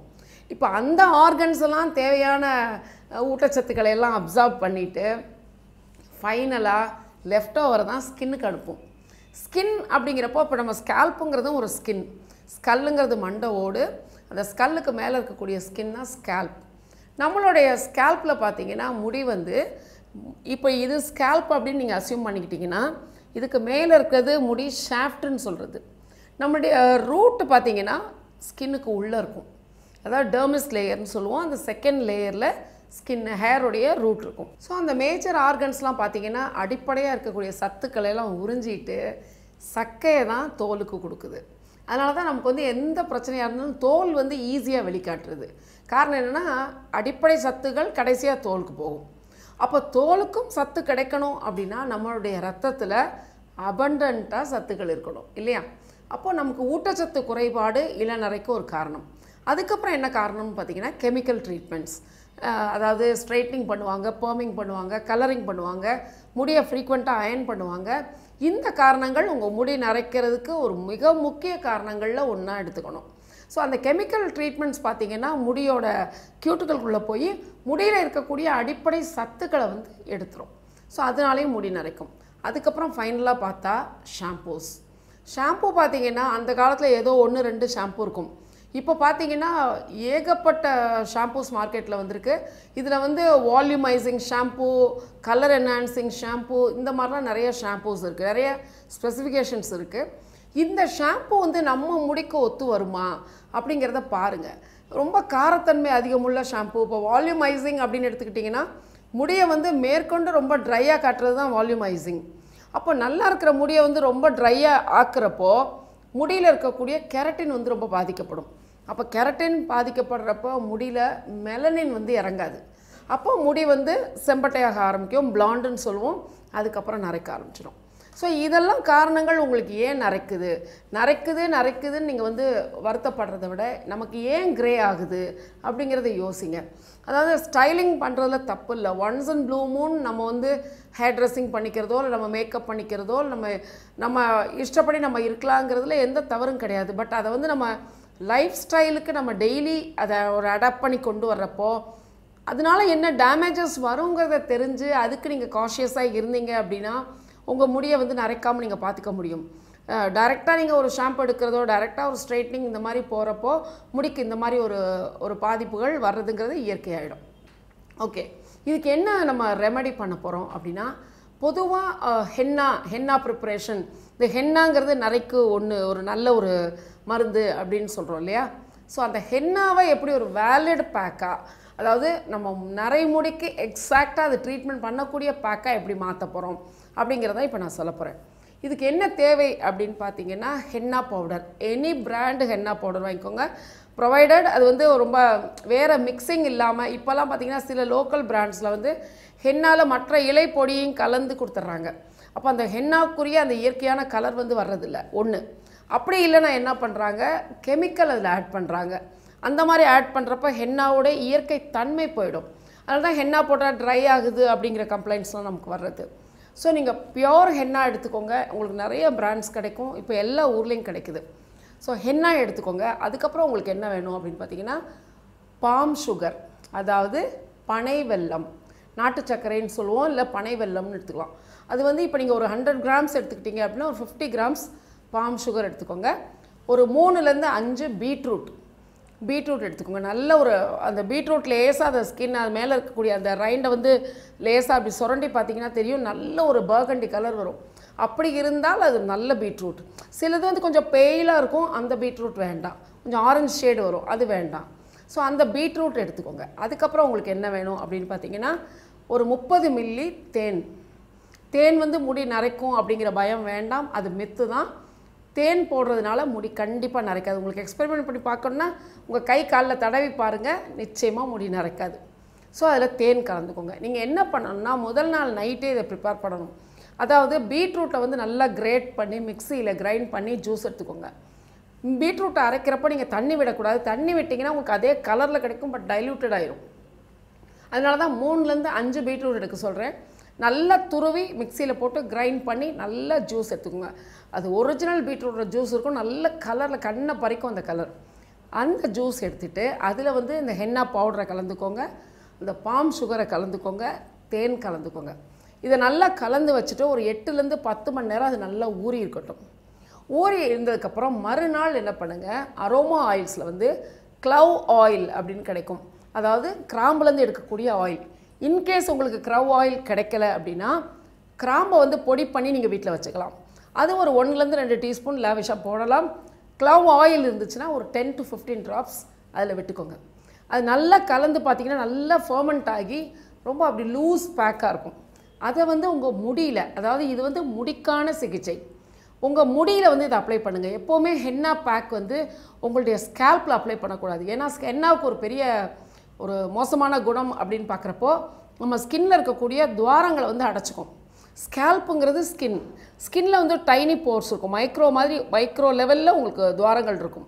அந்த துவாரங்களை போய் ஹென்னா போய் அடைக்கிறப்போ உங்களுக்கு வந்து முடிக்கு ரத்த ஓட்டம் கிடைக்காது, ஆக்சிஜன் கிடைக்காது. ஸோ முடி வந்து பிளாக் ஆகும், ஃபர்தராக உங்களுக்கு வந்து வளராது, முடி உடைய ஆரம்பிச்சிடும். ஸோ அந்த ஹென்னா அப்ளிகேஷன் அப்படிங்கிறது இது மென்ட் ஃபார் ஹேர் அப்ளிகேஷன், அது வந்து ஸ்கேல்ப் ஃபுட் கிடையாது. ஸோ நீங்கள் வந்து ஸ்கேல்பில் எப்போவுமே ஹென்னா அப்ளை பண்ணாதீங்க.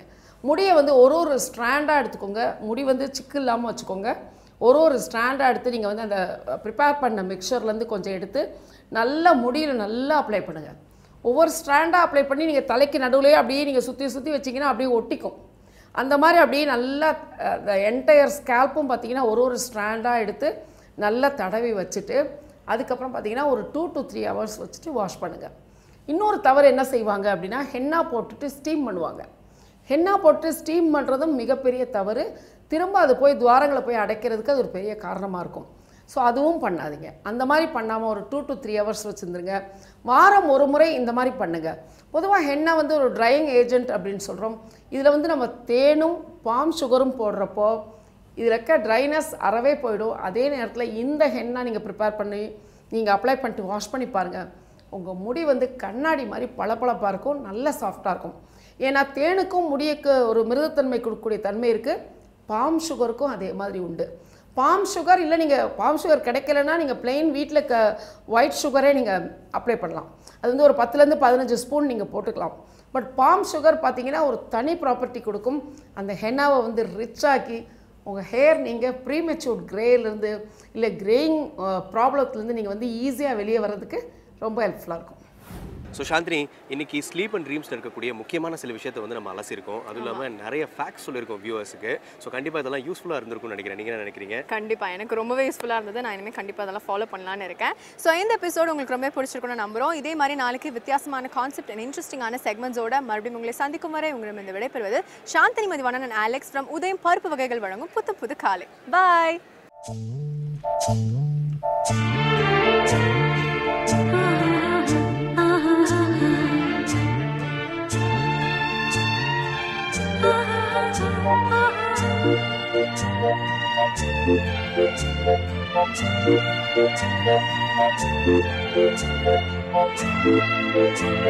Thank you.